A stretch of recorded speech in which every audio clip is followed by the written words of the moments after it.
सभी को नमस्ते, गुड मॉर्निंग। थैंक यू सबका कि आप सभी ने इस वेबिनार में भाग लिया और आपने अपना समय इसके लिए दिया।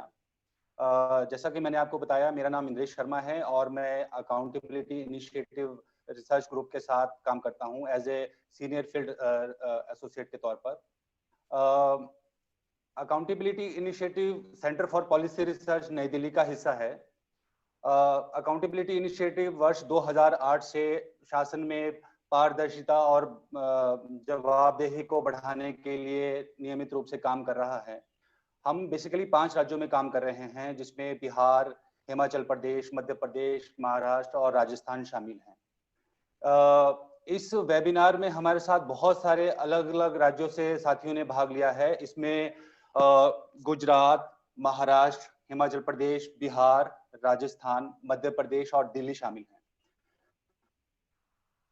थैंक यू, इतनी बड़ी संख्या में आप ही ने भाग लिया। अगर मैं इसकी बात करूं कि कितनी संस्थाओं ने भाग लिया है, तो हमारे पास 39 संस्थाएं हैं आप लोग जिन्होंने इसमें भाग लिया है।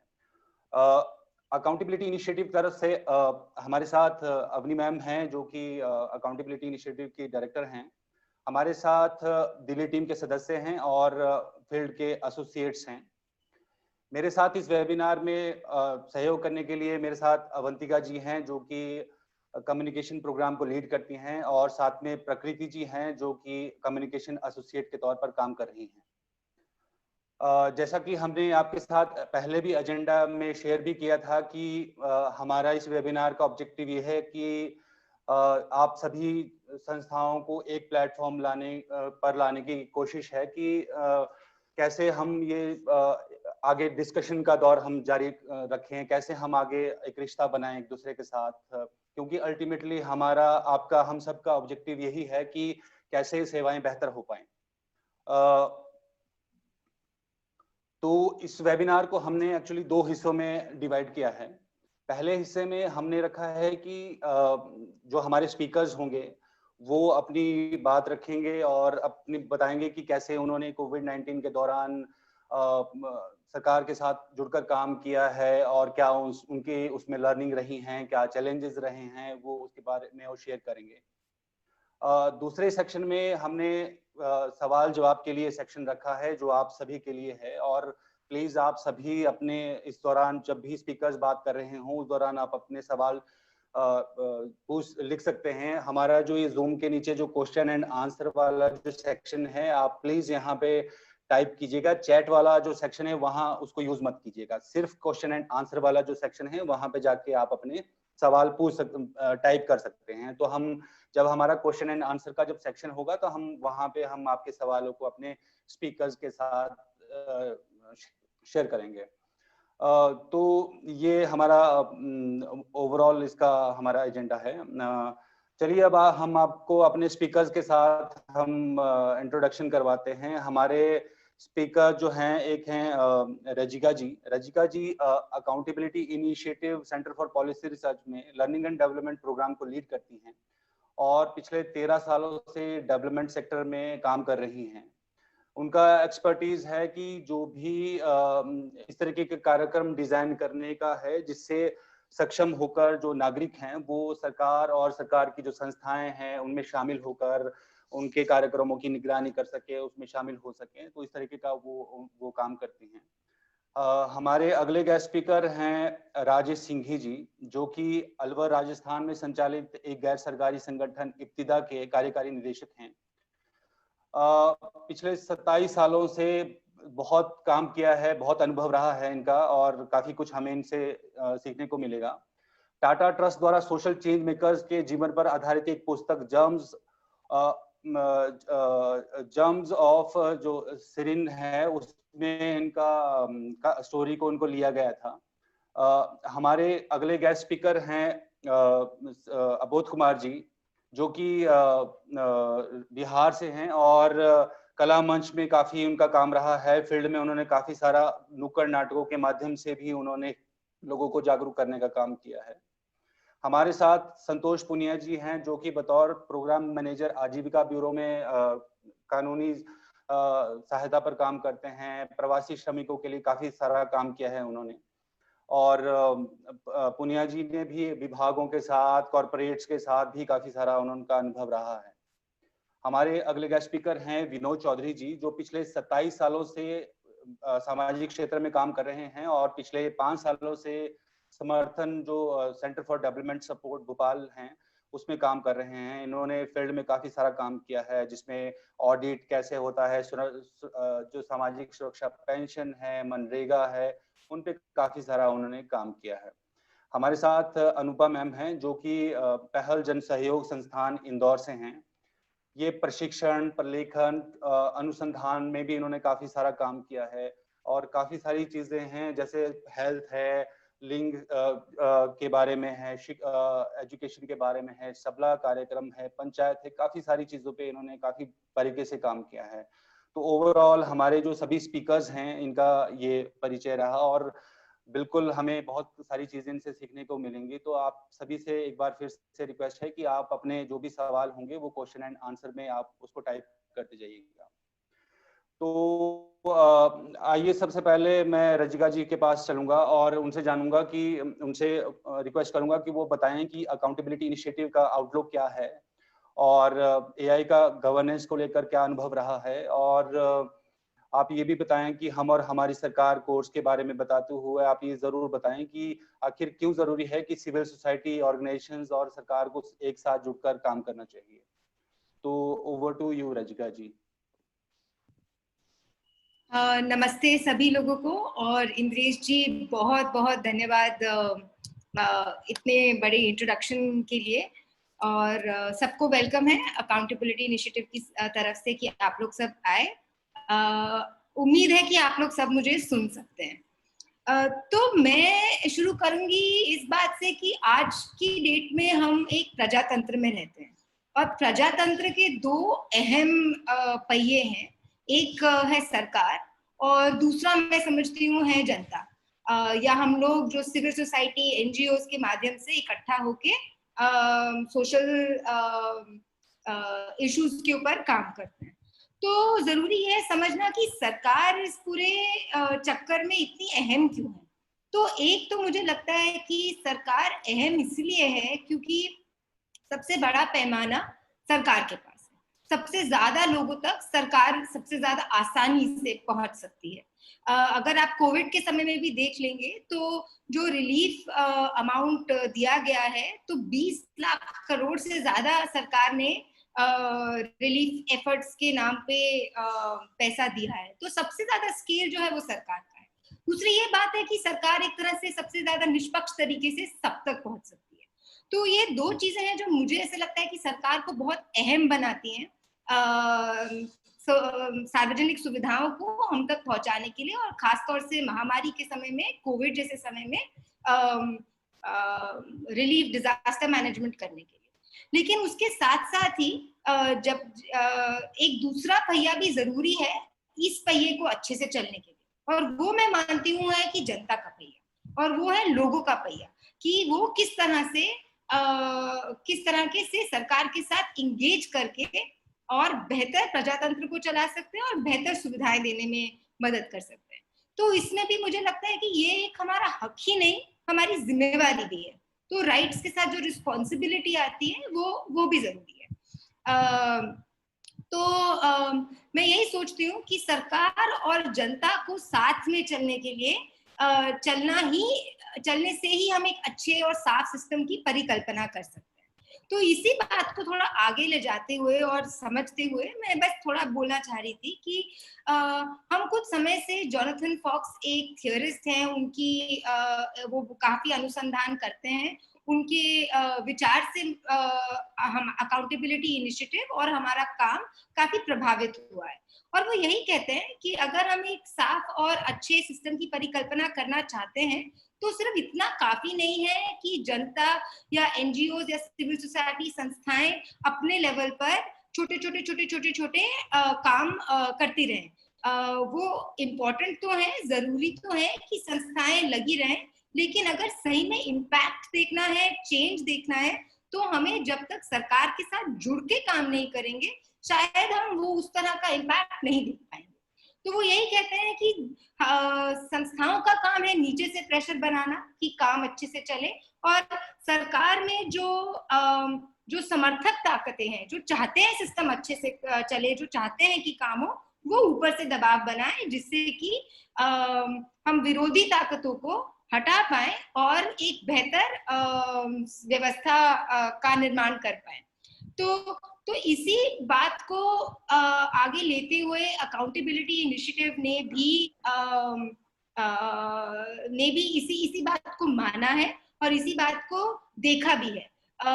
कोविड में ही देखा जाए तो आप लोग सब मुझसे ज्यादा जानते हैं कि जमीनी स्तर पे किस तरह से संस्थाएं अपना काम निभा रही हैं, चाहे वो रिलीफ एफर्ट्स हो, चाहे वो इंफॉर्मेशन डिसेमिनेशन हो, चाहे वो अलग अलग तरह के काम हो, और सरकार के साथ काम करने की कोशिश कर रही है। इनफैक्ट सरकार की तरफ से भी एक अच्छा बुलावा आया कि नीति आयोग के सीईओ अमिताभ कांत जी ने शायद 90,000 से भी ऊपर संस्थाओं को अपील की कि वो कोविड रिलीफ में मदद करे। तो ये तो साफ है कि सरकार और जनता आपस में काम करे बिना नहीं चल सकती और उनको आपस में ही मिलकर काम करना चाहिए। लेकिन फिर बात यहाँ आ जाती है कि ये इतना आसान नहीं है और ये जितना जरूरी है उतना ही कठिन है।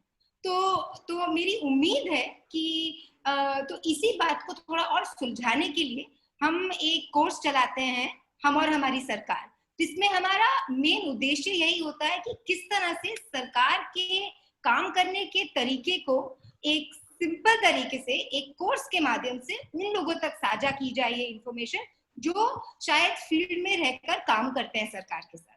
तो जो सही में डिस्ट्रिक्ट ऑफिसेस के चक्कर काटते हैं, बीडीओ ऑफिसेस के चक्कर काटते हैं, ब्लॉक ऑफिसेस के और पंचायत के साथ मिलकर काम करते हैं, जिससे कि ग्रास रूट स्तर पे अच्छी सुविधाएं आ पाए। तो यही कोर्स चलाने का भी यही मकसद था कि किस तरह से सरकार की बुनियाद को समझे, सरकार के चलने के तरीके को समझे और किस तरह से उनके साथ मिलकर काम कर सके। और कुछ सीख जो हमारी यही थी कि ये जितना जरूरी है उतना ही कठिन है।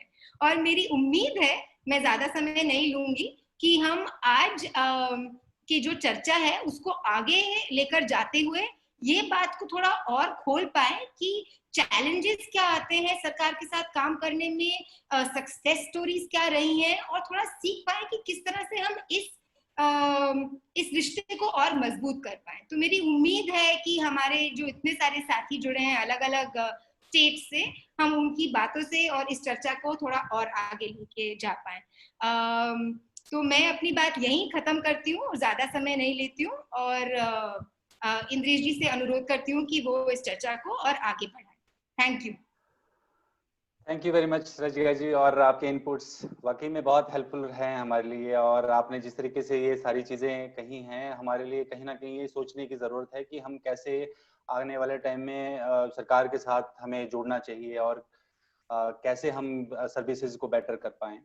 अब मैं इसके बाद राजेश सिंघी जी के पास जाना चाहूँगा और उनसे रिक्वेस्ट करूँगा कि वो बताएं कि कैसे थोड़ा वो अगर अपने ऑर्गेनाइजेशन के बारे में बता सकें, इब्तिदा के बारे में, और बता सकें कि कैसे उन्होंने सरकार के साथ कोविड-19 के दौरान काम किया है, उसमें क्या लर्निंग, क्या चैलेंजेस उन्होंने देखी हैं, और साथ में अगर वो ये भी बता पाएं कि कोविड से पहले और कोविड के बाद में सरकार के साथ कैसा उनको देखने को मिला है, उनका सरकार का रिश्ता कैसा रहा है, तो वो भी अगर आप हमें बता पाएं। नमस्ते इंद्रेश जी और सभी साथियों को। इब्तिदा अलवर में पिछले 22-23 साल से काम कर रही है और हमारा जो मिशन है वो महिला सशक्तिकरण, बालिका सशक्तिकरण का है।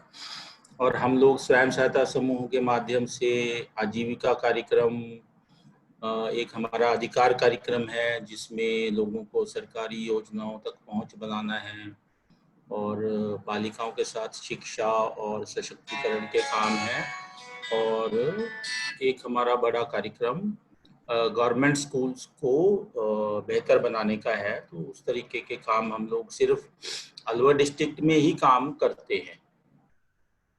तो जैसे ही कोविड शुरू हुआ था तो हमने सोचा कि पहले तो कुछ समझ में नहीं आया। लॉकडाउन राजस्थान में नेशनल लॉकडाउन से 3-4 दिन पहले हो गया था, 21 मार्च को अनाउंस हो गया था यहाँ पे लॉकडाउन। पहले तो हमें लगा नहीं कि भाई हम क्या करेंगे इसमें, तो ये तो एक बड़ा मसला है। पर धीरे धीरे धीरे हमें समझ में आया कि क्यों ना हम हमारे समुदाय में कुछ अवेयरनेस का काम करें। तो अब करें कैसे, क्योंकि हम उससे पहले ही दिशा निर्देश स्टाफ के लिए दे चुके थे कि फील्ड में लोग ना जाएं, लॉकडाउन से पहले ही। तो हमारा गांव स्तर पे ना महिलाओं का काफी बड़ा कैडर रहता है, जिसमें अधिकार सखियां हैं, कृषि सखियां हैं, पशु सखियां हैं और कुछ SHGs की लीडर्स हैं। तो हमने उनके मार्फत फोन से अवेयरनेस का काम शुरू किया, व्हाट्सएप से अवेयरनेस का काम शुरू किया, और लगभग हफ्ते 10 दिन में ही हमने फिर प्रशासन को अप्रोच करना शुरू किया कि हमें पास दिए जाएं। हमने कुछ मटेरियल के फ्लैग्स बनाए हैं, वो हमें गांव में पहुंचाने हैं, और हमें राशन राहत का भी काम करना है। तो हमें धीरे धीरे वो परमिशन ब्लॉक लेवल से मिलने लगी और हमारे लोग फील्ड में जाके काम करने लगे। तो काफी समय तक हमने ये दोनों काम चलाए, जिसमें एक तो जागरूकता का काम था, सोशल डिस्टेंसिंग, पानी के पॉइंट, दुकानों पे, राशन की दुकानों पे वो गोले लगा के सोशल डिस्टेंसिंग इंश्योर करना।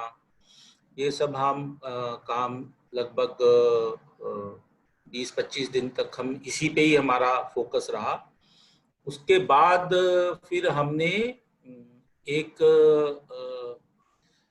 कॉन्सेप्ट ये सोचा कि हम राशन वितरित कर रहे थे गांव में, पर उसमें दिक्कतें ये आती थी कि मांग बहुत ज़्यादा थी और हमारे पास उतने संसाधन नहीं थे, और ये कंट्रोल करना किसको मिले किसको ना मिले, इसमें भी चुनौती आ रही थी।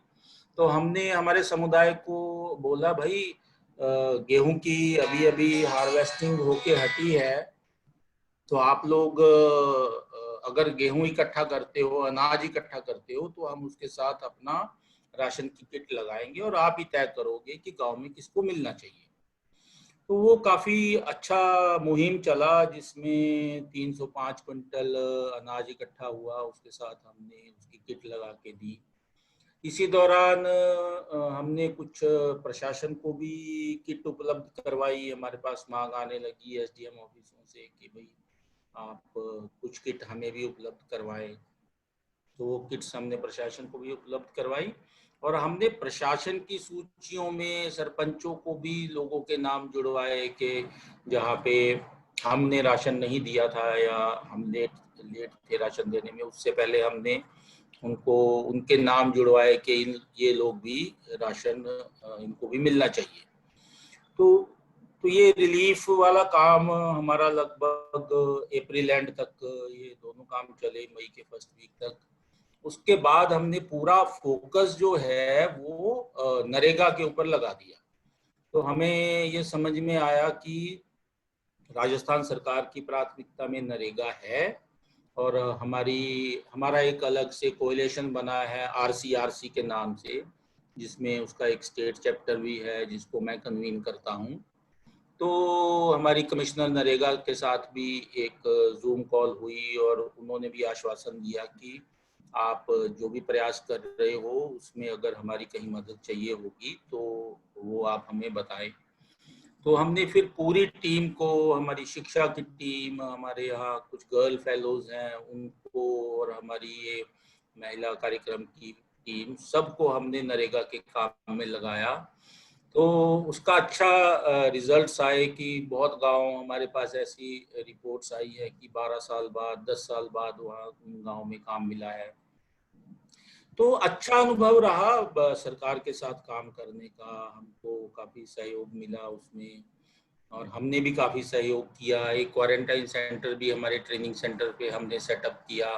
कुछ लोग जो MP से हरियाणा को जा रहे थे, वो यहाँ अलवर में फंसे थे, तो उनको क्वारंटाइन करने के लिए सरकार के पास व्यवस्था नहीं थी, वो हमारे ट्रेनिंग सेंटर पे किया। उस तरीके से गिव एंड टेक में हम लोग सरकार के साथ काम करते रहे, तो अच्छा अनुभव था। चुनौतियां थोड़ी इस तरह की रही कि एक तो सारे ब्लॉक्स में हम लोग 8 ब्लॉक्स में काम करते हैं, तो सभी ब्लॉक्स में टाइम से हमें परमिशन नहीं मिली फील्ड जाने की, तो उसके कारण से हमारा काम प्रभावित हुआ। और उसी से संबंधित जो राशन डिस्ट्रीब्यूशन की दिक्कत थी, कुछ जगह पे तो गांव में चिन्हित करने की भी दिक्कत आई, कुछ जगह पे पहुंचाने की दिक्कत आई। लेकिन कुल मिला के हमें लगता है कि हम इस दौरान काफी प्रभावी काम कर पाए, और कई जगह पे सरकार ने सराहा हमारे काम को। अभी जून में भी सरकार ने एक जागरूकता का अभियान चलाया था 10 दिन के लिए, उसमें हमने काफी सहयोग किया सरकार का।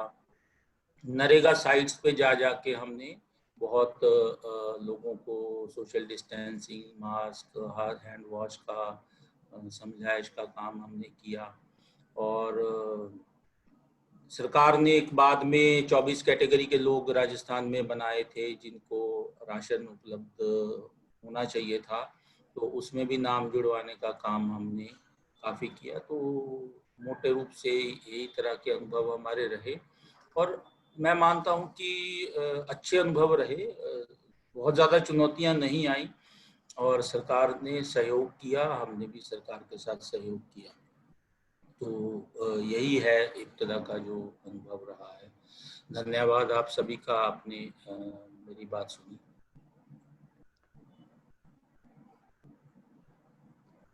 Thank you very much sir. और आपका वाकई में बहुत इंटरेस्टिंग काम रहा है, और जिस तरीके से आपने फील्ड में अलग अलग तरीके से काम किया है, चाहे मनरेगा का हो चाहे बाकी चीज़ों का रहा हो, बहुत इंटरेस्टिंग रहा है और इंस्पायरिंग भी रहा है सबके लिए कि कोविड के दौरान भी आपके लोगों ने, आप सभी ने कैसे इस लड़ाई में सब अपने आप भी सरकार के साथ जुड़कर एक बराबर अपनी प्रेजेंस दिखाई है। Thank you very much sir.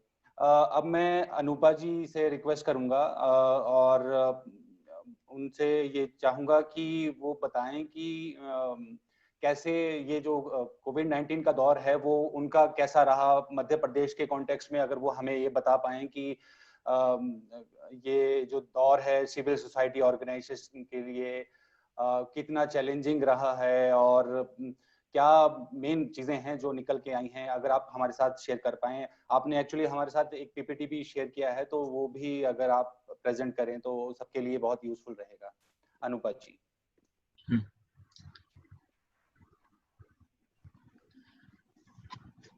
धन्यवाद इंद्रेश जी। नमस्कार साथियों, मेरा नाम अनूपा है। जैसे कि इंद्रेश जी ने बताया, पहल जन सहयोग विकास संस्थान इंदौर में बेस्ड है। बाकी हम मध्य प्रदेश के विभिन्न जिलों में काम करते हैं, खास तौर पे लैंगिक भेदभाव को कम करने और उसके जो प्रभाव हो, जो हिंसा के रूप में हमें बहुत दिखाई देता है, उस पर हमारा फोकस है। और लैंगिक भेदभाव की जब हम बात करते हैं, चूंकि ये डायरेक्ट ऐसा इशू नहीं है जिसको आप सीधे काम करें और बात करें तो प्रभाव दिखाई दे, इसलिए इसके जो जुड़े हुए मुद्दे हैं जैसे एजुकेशन है, हेल्थ है और लाइवलीहुड है, इसको ध्यान में रखते हुए हम लोग लैंगिक भेदभाव के प्रभाव को कम करने के लिए काम करते हैं। तो मध्य प्रदेश के बड़वानी, बुरहानपुर, खरगोन और इंदौर 4 जिलों में हमारा डायरेक्ट इंटरवेंशन है। पहल की अपनी पहचान जो है वो एक क्षमतावर्धक संस्था के रूप में है, तो विभिन्न मुद्दों पर हम प्रशिक्षण का काम करते हैं। मेरी आवाज आ रही है?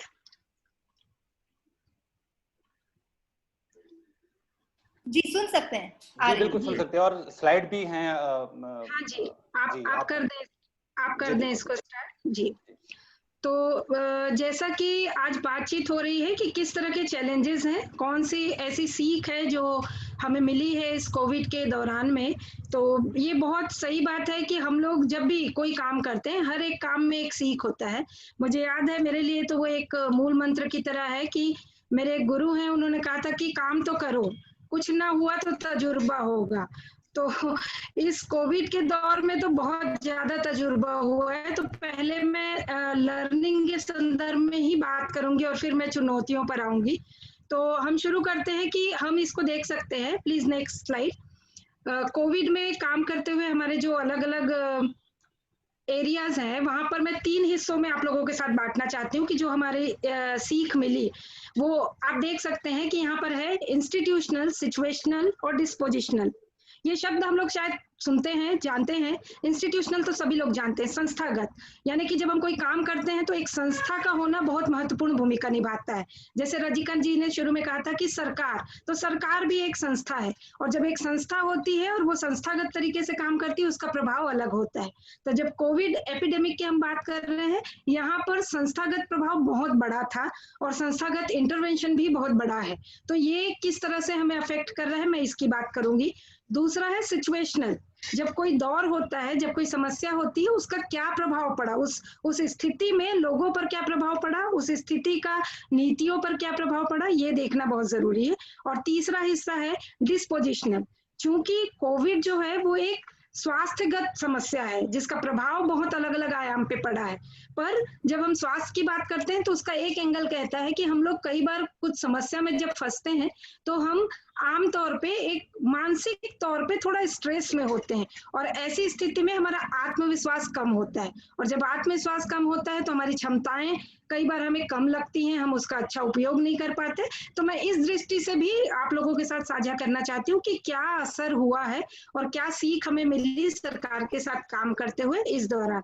तो सबसे पहले मैं बात करूंगी सिचुएशनल पे। Next slide please. सिचुएशनल यानी कि स्थिति पे हम देख सकते हैं, आप सब ने, जैसे कि अभी राजेश जी ने भी कहा कि जो कोविड के बारे में बहुत प्रचार प्रसार हुआ, बहुत उन्होंने अलग अलग तरीके से बैनर वगैरह के माध्यम से प्रचार किया, हम लोगों ने भी किया, और ये बात समझ आई कि बार बार सरकार भी कह रही है कि आपको सैनिटाइजर यूज करना, आपको हाथ धोने के लिए साबुन यूज करना, बार बार हाथ धोना है। मगर सवाल ये था सिचुएशन क्या है। फील्ड में सिचुएशन ये थी कि लोगों के पास तो पैसे नहीं है उस समय तुरंत, क्योंकि काम बंद है, घर में खाने के लिए खाना नहीं है, तो ऐसे में साबुन खरीदना, सैनिटाइजर खरीदना क्या संभव था। और स्वाभाविक है अगर किसी के पास पैसा भी है तो दुकानें तो बंद है लॉकडाउन की वजह से, तो सैनिटाइजर आएगा कहाँ से। तो इस स्थिति में हमने तय किया कि हम लोगों तक इसको पहुंचाने के लिए काम करें, और हमने सैनिटाइजर लोगों तक पहुंचाने का काम किया। शुरुआती दौर में हमने अपनी संस्थागत रिसोर्सेस के माध्यम से सैनिटाइजर परचेस किए और उसको लोगों तक पहुंचाया, मगर बाद में क्योंकि हमें मालूम है हम एक सीमित रिसोर्सेस के साथ काम करते हैं और सरकार के पास संसाधन असीमित है, तो हमें सरकार को अप्रोच करना, और चूंकि ये उनकी जिम्मेदारी भी है तो हमने उनकी भूमिका पर बात करते हुए पंचायतों को अप्रोच किया और उनको इस बात के लिए तैयार किया कि आपके पास जो भी फंड मौजूद है उसमें से ही सैनिटाइजर, साबुन आदि खरीद कर लोगों तक पहुंचाया जाए। तो ये पहला कदम था जहां पर हम लोगों ने सिचुएशन को देखते हुए एक कदम उठाया। तो हमारी यहाँ पर एक समझ बनी कि जरूरत क्या है, अगर उसका आकलन तुरंत कर लिया जाए तो बेहतर परिणाम काम के मिल सकते हैं। नेक्स्ट, हम अगर देखें कि आप लोगों ने अभी, जैसे राजेश जी ने भी कहा कि राशन की जरूरत थी, बहुत ज्यादा जरूरत थी। हम लोगों ने भी अलग अलग स्तर पे जब आकलन किया कि कितनी जरूरत है, किस तरह की जरूरत है, क्योंकि हर व्यक्ति एक तरह का भोजन नहीं करता, उसके भोजन की नीड भी अलग अलग तरह की है।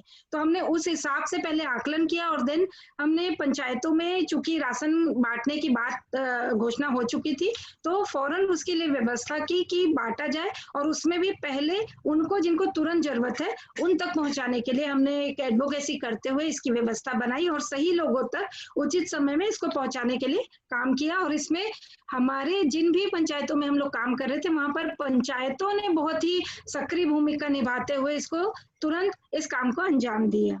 नेक्स्ट, अगर हम देखें कि पंचायतों ने तो ये काम किया, मगर उसके बावजूद आप देख सकते हैं कि कोविड जैसा कहता है कि जिनकी रोग प्रतिरोधक क्षमता कम होगी उन पर सीधा असर करेगा। और अगर आप ध्यान दें तो कुछ क्षेत्र हैं जहां पर आप सीधा समझ सकते हैं कि रोग प्रतिरोधक क्षमता किसकी कम होगी। एक, महिलाएं, दूसरे बच्चे, और तीसरा अगर आप देखें कि टीबी जैसे रोग से ग्रसित लोग जिनकी बहुत अधिक आवश्यकता होती है न्यूट्रिशियस भोजन की, पोषक भोजन की, मगर उनके पास सुविधाएं नहीं है, उनकी क्षमताएं नहीं है उसको कैरी करने की। तो हमने ये फोकस किया कि ठीक है एक स्तर पर भोजन की व्यवस्था की जा रही है, मगर उन लोगों को जिनकी रोग प्रतिरोधक क्षमता कम है उनको ज्यादा जरूरत है कि तुरंत दिया जाए। तो हमने इसके लिए भी सरकार के साथ बात की, पंचायतों से बात की, इवन हमने दूसरे डिपार्टमेंट्स के साथ भी बात की जहां से हमें संभव था कि कुछ सपोर्ट मिलेगा।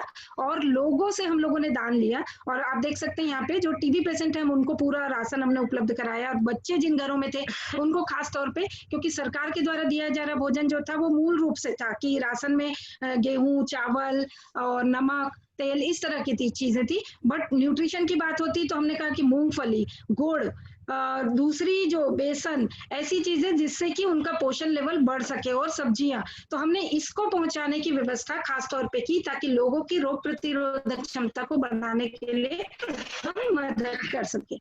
नेक्स्ट, यहाँ पर अगर हम ध्यान दें कि सरकार जो पहुंचा रही थी, बेसिक समझने की बात है कि बेसिक नीड पे बात करते हैं तो हम नमक, राशन, जो गेहूं या चावल की बात कर रहे थे, तेल की बात कर रहे थे, पर बेसिक जरूरतों में सिर्फ ये नहीं होता, बहुत कुछ था। जैसे कि कुछ जगहों पे तेल नहीं पहुंचा था, हमने बहुत सर्वे किया तो पता चला तेल नहीं मिला, बहुत जगह नमक नहीं पहुंचा, और दुकानें बंद है तो लोगों के पास क्षमता भी नहीं थी खरीदने की, तो कैसे ले सकते थे। तो हमने उस पर बात करके उसी को ध्यान दिया कि जो चीजें नहीं पहुंच रही वो पहुंचा सकते।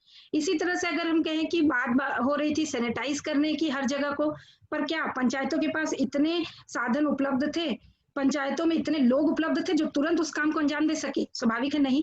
तब हमने हमारे युवा समूहों को सक्रिय किया और उन्होंने एक सक्रिय भूमिका निभाते हुए हर घर को सैनिटाइज करने की जिम्मेदारी उठाई, और हमारे सारे पंचायतों में एक एक घर, एक एक कोने तक जगह को, स्थान को सैनिटाइज करने में युवाओं ने अपनी जिम्मेदारी निभाते हुए इस काम को अंजाम दिया।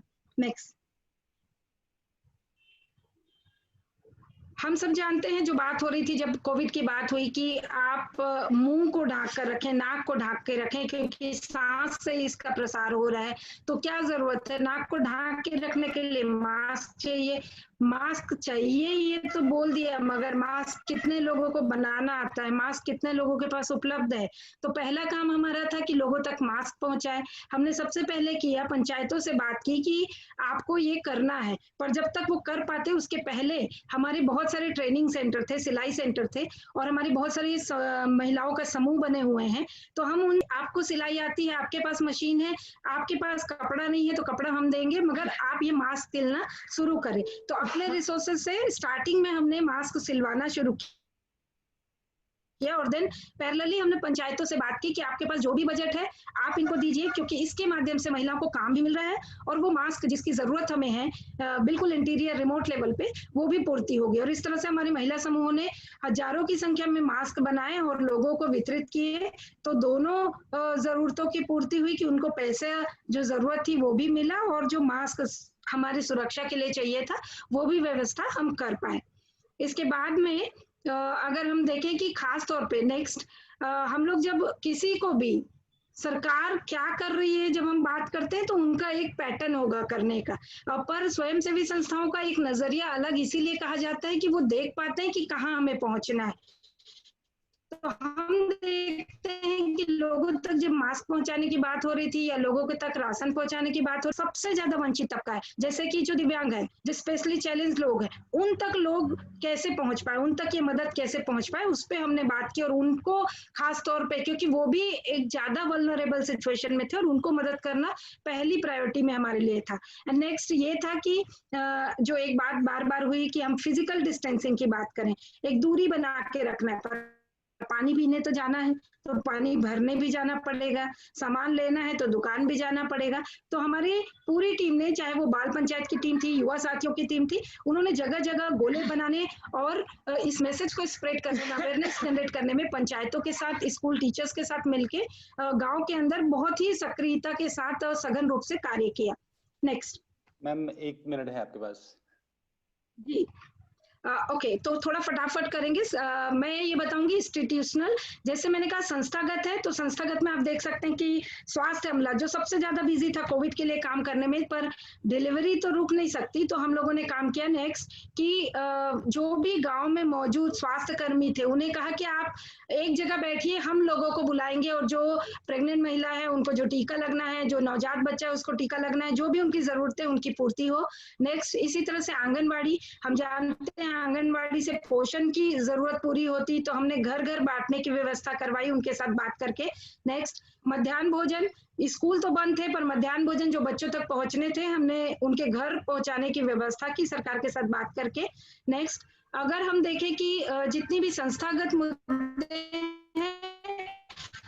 तीसरी सरकार, जब हम बात करते हैं, जब रंजीका जी कह रही थी, तो ज्यादा तीसरी सरकार जो पंचायतों की, हमको उसकी भूमिका पे बात करनी थी और हमने यही किया। हमने सबसे पहले बात की उनसे डिस्पोजिशनल में कि लोग काम छोड़ के वापस आए थे और काम नहीं था, तो हमने मनरेगा के लिए बात किया नेक्स्ट, और अलग अलग तरह के काम को खुलवाने की, और खासतौर पे पंचायतों को इसके लिए सक्रिय किया कि जो तयशुदा काम है उससे अलग हट के सोचे और नए काम के बारे में बात करें। नेक्स्ट, इसके साथ ही हम लोगों ने ये भी बात की कि जो गांव में स्कूल है, गांव में ऐसे खाली बिल्डिंग भी थे, सामुदायिक भवन थे, उनकी सफाई गांव वालों के साथ मिलके उनको क्वारंटाइन सेंटर में चेंज करना है। नेक्स्ट, इंद्रेश जी थोड़ा नेक्स्ट करते जाए। डीवी एक्ट आप सब जानते होंगे, डोमेस्टिक वायलेंस बहुत ज्यादा आए केसेस, तो हमारे पास बहुत केसेस आ रहे थे, हम लगातार काउंसलिंग कर रहे थे, पर यहाँ पर मैं जरूर कहूंगी कि इतनी देर तक जो काम थे उसमें सरकार की सपोर्ट तो हमें मिल रहे थे, मगर जब हमने डीवी पे बात शुरू किया, पुलिस क्योंकि कोविड को मैनेज करने में लगी हुई थी, तो पुलिस का कोई सहयोग नहीं मिला। इवन दो हमें शेल्टर होम सारे बंद थे या क्वारंटाइन सेंटर बना दिए गए थे, तो यहाँ पर बहुत ही एक मायूसी सी महसूस हुई। चैलेंजेस ये था, अगर आप देखें कि जहां पर सरकार के काम में सहयोग हम कर रहे थे, वहां पर तो सरकार ने बहुत ही साथ में चलते हुए और सक्रियता के साथ हमारे साथ काम किया और तारीफ भी की और हमारे काम को आगे बढ़ाने में भी मदद किया। मगर जहां पर हमने सरकार के काम पर सवाल उठाया, वहां पर बहुत साफ दिखाई देता है कि सरकार की भूमिका बदल गई। उसने हमें एक तरफ साइड लाइन करने की कोशिश भी की, जैसे कि शेल्टर होम या पुलिस पे जब हमने सवाल उठाया। दूसरी अगर हमारी चैलेंज या हमारी सीख बोल सकते हैं, जब हम अपना पैसा खर्चा कर रहे थे वो काम करना आसान था, पर जहां हम पैसे की डिमांड कर रहे थे, जैसे पंचायतों में आए हुए कोविड बजट की बात कर रहे थे, तो कुछ कुछ पंचायतों का रवैया बदल गया था। यानी कि आप जब पैसा मांग रहे हैं तो वो आपके साथ आने में थोड़ा हिचक रहे हैं या फिर आपको अवॉइड कर रहे हैं। नेक्स्ट, अगर हम देखें कि जब हम कोविड के पूरे काम की बात करते हैं, नेक्स्ट करेंगे, तो 3 चीजें हमारी लर्निंग है बहुत साफ। एक्सपीरियंस किसी का नहीं था कोविड को डील करने का। दूसरा, हमारे पास कोई तरीका नहीं था, हमें पता नहीं था किस तरह से करना है, तो जितने भी काम हो रहे थे वो समतामूलक तरीके से नहीं हो रहे थे, समानता के तरीके से नहीं हो रहे थे, तो समतामूलक होने की संभावना ही नहीं थी, ये हमने सीखा। बहुत सारे लोग जिनको जरूरत थी उनको सच में मदद नहीं मिल पा रहा था। नेक्स्ट, अगर हम देखें कि जो अनुभव नहीं था, तो हमें नए चीजें, नए रास्ते ढूंढने के लिए लोगों का सहयोग चाहिए था और लोगों ने सहयोग किया। तो सरकार के साथ मिलकर काम करने का अनुभव तो अच्छा रहा, मगर ये भी चुनौती सामने आई कि हम आगे के लिए भी ये अपने इमरजेंसीज के लिए संस्थाएं भी फंड जनरेट करके रखें, ताकि जब ऐसी सिचुएशन हो तो हम लोग काम कर सके। तो बहुत बहुत धन्यवाद आप सबको कि आपने मुझे ये मौका दिया और मैं आप लोगों के साथ बात शेयर कर पाई। Thank you very much. Thank you very much ma'am. सच में आपका काम, आपकी ऑर्गेनाइजेशन का काम इतना अलग अलग काम है कि वाकई में हमारे जो 10 मिनट है हमें आपने इतना सारा सम अप करने की कोशिश की। Thank you very much. और मैं एक बार सबसे फिर से रिक्वेस्ट करूंगा कि आपके जो भी सवाल हैं प्लीज जो हमारा जूम का क्वेश्चन एंड आंसर वाला जो सेक्शन है आप वहीं पे आप अपने सवाल पूछते रहिए। Thank you very much. इसके बाद मैं विनोद सर के पास जाना चाहूंगा। विनोद जी, अगर आप हमें बता पाएं कि कैसे ये आपका जो इतना अनुभव रहा है, आप उसके आधार पर आप बता पाएं कि अभी जो कोविड का जो समय आपने, आपकी संस्था ने देखा है, आप कैसे उस चीजों से आपने डील किया है। अगर आप सरकार का नजरिए के साथ भी अगर आप हमें बता पाएं कि कैसे सरकार के साथ आपकी पहले भी आपने काम किया है और कोविड के दौरान भी आपने देखा है, तो कैसा सरकार का भी परसेप्शन या नजरिया आपको देखने को बदलने को मिला है कि कैसे सरकार भी कई बार सहयोग में, अगर आपको किसी तरह की कोई कमी लगी हो या किसी तरह का भी अगर आपका अनुभव है तो प्लीज आप हमसे शेयर करिए। धन्यवाद इंद्रेश जी। आप सुन पा रहे हैं मेरे को? जी हेलो जी बिल्कुल। Okay, thank you. तो जैसे ही इस कोविड-19 की लॉकडाउन की शुरुआत हुई और जैसा कि शुरू में राजेश जी ने भी बताया था कि उनका ऑफिस की जो राजस्थान में भी पहले से ही लॉकडाउन लग गया था, सेम सिचुएशन हमारे यहाँ भी थी। तो 3-4 दिन तक हमारे को खुद को समझ में नहीं आ रहा था कि हम लोग इसमें किस तरह हस्तक्षेप करें। लेकिन लोगों की परेशानी को देखते हुए हमें भी कुछ करना बहुत ज़रूरी था, और उसके लिए क्योंकि आवागमन के साधन भी बंद थे, कहीं भी कोई फिजिकल रूप से नहीं जा सकता था, तो उसके लिए हमारे जो निदेशक महोदय है उन्होंने कहा कि हम लोग सब ऑनलाइन ऐप का इस्तेमाल करके और आपस में जुड़ेंगे। हमारे बहुत सारे स्टाफ ऐसे थे जो घर गए हुए थे, तो वो भी घरों में फंस के रह गए थे, लेकिन जूम ऐप या गूगल मीट के माध्यम से हम लोग जुड़ने लगे।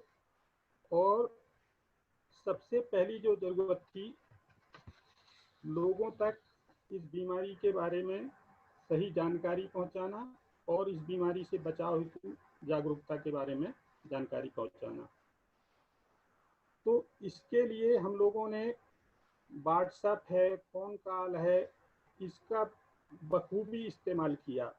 युवा समूह हों, हमारे वॉलेंटियर हों, स्वयं सहायता समूह की महिलाएं हों, स्थानीय कार्यकर्ता, हमारे पंचायत प्रतिनिधि, ANM, आशा, क्योंकि बहुत सारे प्रोजेक्टों में ऑलरेडी इन लोगों के नंबर हमारे पास उपलब्ध हैं। तो हम लोगों ने जो सही जानकारी थी उन तक पहुंचाने के लिए व्हाट्सएप और फोन कॉल का उपयोग किया। लोग बीमारी से कैसे बचे रहें उसके बारे में हम लोगों ने नारा लेखन जगह जगह दीवारों पे करवाया, और एक जागरूकता रथ तैयार करके अलग अलग जिलों में और बैनर, पोस्टर और माइक के साथ में बीमारी की जानकारी या उससे बचाव के उपायों को जानकारी देने के लिए हम लोगों ने उसको घुमाया। सोशल सार्वजनिक स्थानों पे जैसे राशन दुकान है, किराना दुकान है, सार्वजनिक पेयजल स्रोत हैं, इन पे सोशल डिस्टेंसिंग के लिए हमारे वॉलंटियर ने, हमारे गांव के कार्यकर्ता, हमारी स्वयं सहायता समूह की महिलाओं ने गोले बनाए, और केवल गोले ही नहीं बनाए, लोग उसका मतलब अमल में ला रहे कि नहीं, व्यवहार में ला रहे कि नहीं, उसकी भी निगरानी रखी गई। साबुन, सैनिटाइजर की व्यवस्था पंचायतों के माध्यम से और संस्था के माध्यम से सार्वजनिक स्थानों पे उपलब्ध कराई गई, और बार बार हाथ धोने का जो सही तरीका है उसका भी हमने एक तरह से डेमोन्स्ट्रेशन करके लोगों को बताया। मास्क लगभग हमने 92,000 लोगों को मध्य प्रदेश और छत्तीसगढ़ में मास्क का वितरण किया है। दूसरी एक और जानकारी से जुड़ी बात थी कि जो शासकीय आदेश निर्देश हैं, राहत योजनाएं हैं, उनकी भी सही जानकारी लोगों तक पहुंचाना एक बहुत बड़ी चुनौती थी, क्योंकि बहुत सारे आदेश जो पंचायतों से संबंधित थे वो पंचायत प्रतिनिधियों को नहीं पता थे कि ये इस संबंध में कोई आदेश जारी हुआ है। तो इसमें भी हम लोगों ने महत्वपूर्ण भूमिका अदा की संस्था ने, और लोगों तक चाहे वो राहत योजना की बात हो, चाहे पंचायतों के संबंध में कोई दिशा निर्देश हो, वो उन तक पहुंचाने में बहुत अहम भूमिका निभाई। एक जरूरी बात थी कि सभी लोगों के पास में राशन की उपलब्धता रहे, इसके लिए हमने जी सर, कंटिन्यू कीजिए आप प्लीज। हाँ, उसके लिए हम लोगों ने अलग अलग तरह के प्रयास किए।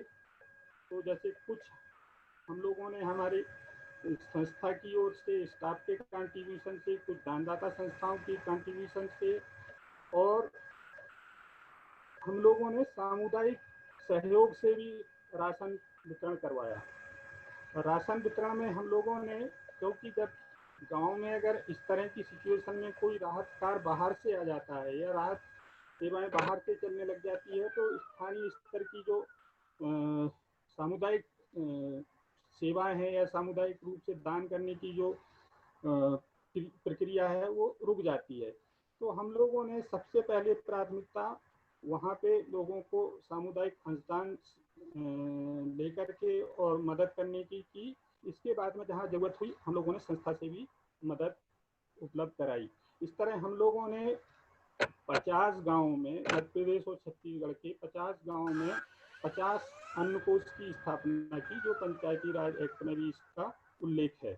और खुशी की बात यह है कि उनमें से ज़्यादातर अन्न कोष अब वो कंटिन्यू रखने के लिए गांव वाले बोल रहे हैं। तो उनमें 5 से लेकर 7 कुंटल तक अनाज हम लोगों ने सामुदायिक सहयोग से जमा किया और लोगों को डिस्ट्रीब्यूट किया। तीसरी एक बड़ी समस्या इस दौरान जो देखने में आई थी, जिससे आप लोग सब वाकिफ हैं, कि प्रवासी श्रमिक। तो प्रवासी श्रमिक कि उनको क्या क्या दिक्कतें आई है घर तक पहुंचने में, इससे मैं नहीं जाऊंगा कि आप जानते हैं। हम लोगों ने इसके लिए या उन्हें सहायता देने के लिए क्या क्या प्रयास किए हैं उसके बारे में मैं थोड़ा बताऊंगा। सर, आपकी आवाज थोड़ी धीमे आ रही है, आप थोड़ा जोर से बोल पाएंगे तो बहुत बेहतर होगा। अच्छा, एक मिनट। अब आ रही क्या?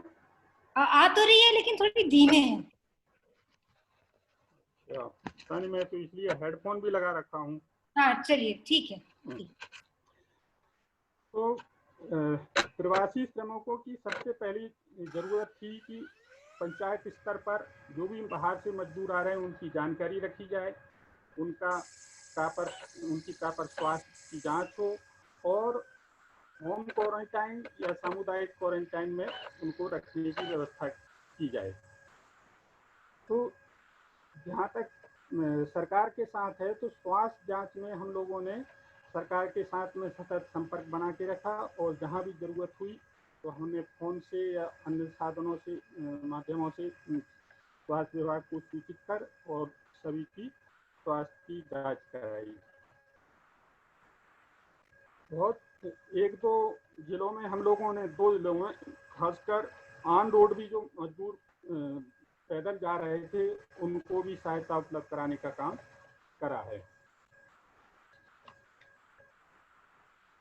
सबसे बड़ी दिक्कत ये थी कि जो भी मजदूर बाहर गए थे, अब जो प्रवासी श्रमिक लौट के आए थे, उन्हें अपने यहाँ रोजगार उपलब्ध कराना एक बहुत बड़ी चुनौती थी। दूसरा, राशन उपलब्ध कराना उन्हें बहुत बड़ी चुनौती थी, क्योंकि बहुत सौ के पास में राशन कार्ड नहीं थे और मनरेगा में काम करने के लिए जॉब कार्ड भी नहीं थे। तो इनके सबके जॉब कार्ड बनवाए गए। जो भी मनरेगा में मजदूरी करना चाह रहा था। दूसरा, जिनके पास राशन कार्ड नहीं थे, शासन के साथ बात करके और उन्हें राशन भी उपलब्ध कराया गया। एक और बड़ी समस्या थी जिसमें जो हमारे मध्य प्रदेश और छत्तीसगढ़ के श्रमिक जो थे, वो जो बाहर अन्य राज्यों में फंसे थे, ऐसे 10,000 से ऊपर श्रमिक जिनको हम लोगों ने यहीं से उनके फोन आने पे, उनके परिवार का फोन आने, वहाँ जहाँ भी जिस राज्य में भी थे वहाँ पे संबंधित श्रम विभाग, शासकीय अधिकारियों और अगर हमारे नेटवर्क से जुड़ी कोई संस्थाएं हैं तो उनकी मदद से उन्हें राहत और घर तक वापस आने में मदद पहुंचाई। दोनों राज्यों में, मध्य प्रदेश और छत्तीसगढ़ में, हम लोगों ने 322 जो सामुदायिक संगरोध केंद्र है उनको स्थापित करने में और वहाँ की व्यवस्थाएं बनाने में सहयोग किया। सर आपके पास 1 मिनट है सर। अब अच्छा, सॉरी। हम लोगों ने 400 संगरोध केंद्रों का एक सर्वे किया, जिसमें बहुत सारी व्यवस्थाएं और सुविधाओं से जुड़ी कमियां निकल के आई, जिसके बारे में हम लोगों ने छत्तीसगढ़ राज्य में हम लोगों ने वहाँ पे शासन के साथ में बात की। उसको कंसीडर करते हुए उन्होंने अभी 29 तारीख को लेटर जारी करके और पूरे राज्य भर में मतलब संगरोध केंद्रों की व्यवस्था में सुधार के लिए आदेश जारी किए हैं। किसानों के लिए भी हम लोगों ने फसल कटाई से लेके उनके बिक्री की व्यवस्था में भी सहयोग किया, क्योंकि फसलें खड़ी थी, लोगों को मजदूर नहीं मिल रहे थे, तो शासन के साथ में बात करके और हार्वेस्टर की व्यवस्था कराई गई। जो सब्जी और फल उत्पादक किसान थे उनकी सब्जी सही से बिक पाए या सही दाम मिल पाए, इसके लिए बड़े व्यापारियों के साथ में उनका संपर्क कराया गया। फिर हम लोगों ने हमारी पूरी रणनीति को दो हिस्सों में बांटा। एक ऐसे काम थे जो त्वरित करने की जरूरत थी और दूसरे ऐसे काम थे जो दीर्घ अवधि के लिए जरूरी थे, क्योंकि जैसा कि लग रहा है कि कोरोना भी हमारे पास बीच से इतनी जल्दी नहीं जाने वाला, इसलिए हमने बहुत सारे काम दीर्घ अवधि में राहत पहुंचाने वाले भी किए। जैसे कि ऐसे काम मनरेगा में खासकर ऐसे कामों को प्राथमिकता दी जिससे जो छोटे परिवार हैं, जो छोटी जमीन वाले किसान हैं, उनके व्यक्तिगत भूमि पे कुछ भूमि सुधार या अन्य तरह के ऐसे कार्य हों जिससे कि उनकी आजीविका में वृद्धि हो सके। जी सर। जी सर। एक और हम लोगों ने एक और सर प्लीज अगर आप एक दो लाइन में अगर आप अपना कंक्लूजन कर पाएं तो बहुत अच्छा रहेगा सर। ठीक है। हम लोगों ने एक छत्तीसगढ़ सरकार में एक दिशा निर्देश तैयार करके दिए थे कि जो सामुदायिक जल स्रोत है वहाँ पे कोविड-19 से बचाव हेतु क्या क्या सावधानी रखने की जरूरत है, तो उसके संबंध में भी अभी 29 तारीख को एक लेटर जारी हुआ है और वो हमारे बनाए गए दिशा निर्देश कंसीडर हुए हैं। तीसरा एक और मैं बहुत महत्वपूर्ण बताना वाला हूँ, यूनिसेफ के माध्यम से हम लोगों ने पंचायतों में कोविड-19 की आपदा के प्रबंधन के लिए एक मॉड्यूल तैयार किया है, जिसको लेकर के पूरे मध्य प्रदेश में अभी फिलहाल में मतलब ट्रेनिंग का काम चालू है, जिसमें पंचायत प्रतिनिधि और एसएसजी के लोगों को ऑनलाइन प्रशिक्षण प्रदान किया जा रहा है। और संस्थाओं के लिए मैं एक सीख के रूप में बोलना चाहूँगा कि संस्थाओं के जो नेटवर्क हैं अगर वो बने और जितने बड़े होंगे उतने ही इस तरह की आपदाओं से लड़ने में मददगार होंगे। और जैसे शुरुआत में भी रजिका जी ने भी बोला कि हमारा काम सिर्फ छोटे छोटे पैकेट में काम ना करके और हमारा काम का तरीका ऐसा हो कि हम व्यापक स्तर पे बदलाव की परिस्थिति। बिल्कुल सर, बिल्कुल sir, thank you very much sir, thank you. और लास्ट में जब आपने कंक्लूड किया इसको तो वाकई में ये बहुत इंपॉर्टेंट बात निकल के आई कि जैसा कि रजिका जी ने भी शुरुआत में कहा था कि हमें जो अलग अलग सिविल सोसाइटी ऑर्गेनाइजेशंस हैं हमें कैसे एक दूसरे के साथ जरूरत के आधार पर हमें कैसे जुड़ना चाहिए, ये बहुत इंपॉर्टेंट है, उन चीजों को एड्रेस करना बहुत जरूरी है। Thank you very much sir. अब इसके बाद मैं संतोष जी के पास चलना चाहूंगा। संतोष जी आजीविका ब्यूरो में एज ए प्रोग्राम कोऑर्डिनेटर काम करते हैं। तो पहले तो मैं सीपीआर और अकाउंटेबिलिटी इनिशिएटिव को धन्यवाद देना चाहूँगा जो ये आपने ऑर्गेनाइज किया। आई थिंक काफ़ी इनरिचिंग सेशन है एक्सपीरियंस शेयरिंग का हमारे सभी जगह का, और क्योंकि समय की सीमा है तो मैं ज़्यादा कुछ समय नहीं लेते हुए मैं स्टार्ट करूँगा। तो मेरा नाम संतोष है, संतोष पुनिया, और आजीविका ब्यूरो करके एक ऑर्गेनाइजेशन है बेसिकली जो काम करती है माइग्रेंट वर्कर्स के साथ। हमारा हेडक्वार्टर राजस्थान में है, बट हम राजस्थान के साथ साथ गुजरात, महाराष्ट्र में भी डायरेक्ट काम करते हैं। तो जैसे सभी ने देखा और जो स्थितियां देखी कि हम जो लॉकडाउन स्टार्ट हुआ उसमें जो सबसे वर्ग बड़ा जो सामने पूरे देश के सामने निकल के आया वो प्रवासी मजदूरों का आया। इससे पहले हम देखते थे कि प्रवासी मजदूरों का इतना बड़ा वर्ग की संख्या बहुत बड़ी थी, बट उस संख्या का कभी कोई जिक्र नहीं होता था या उसके ऊपर इतनी फोकस नहीं होता था। तो ये काफ़ी बड़ा जो वर्ग है वो शायद इसी कारण से निकल के आया।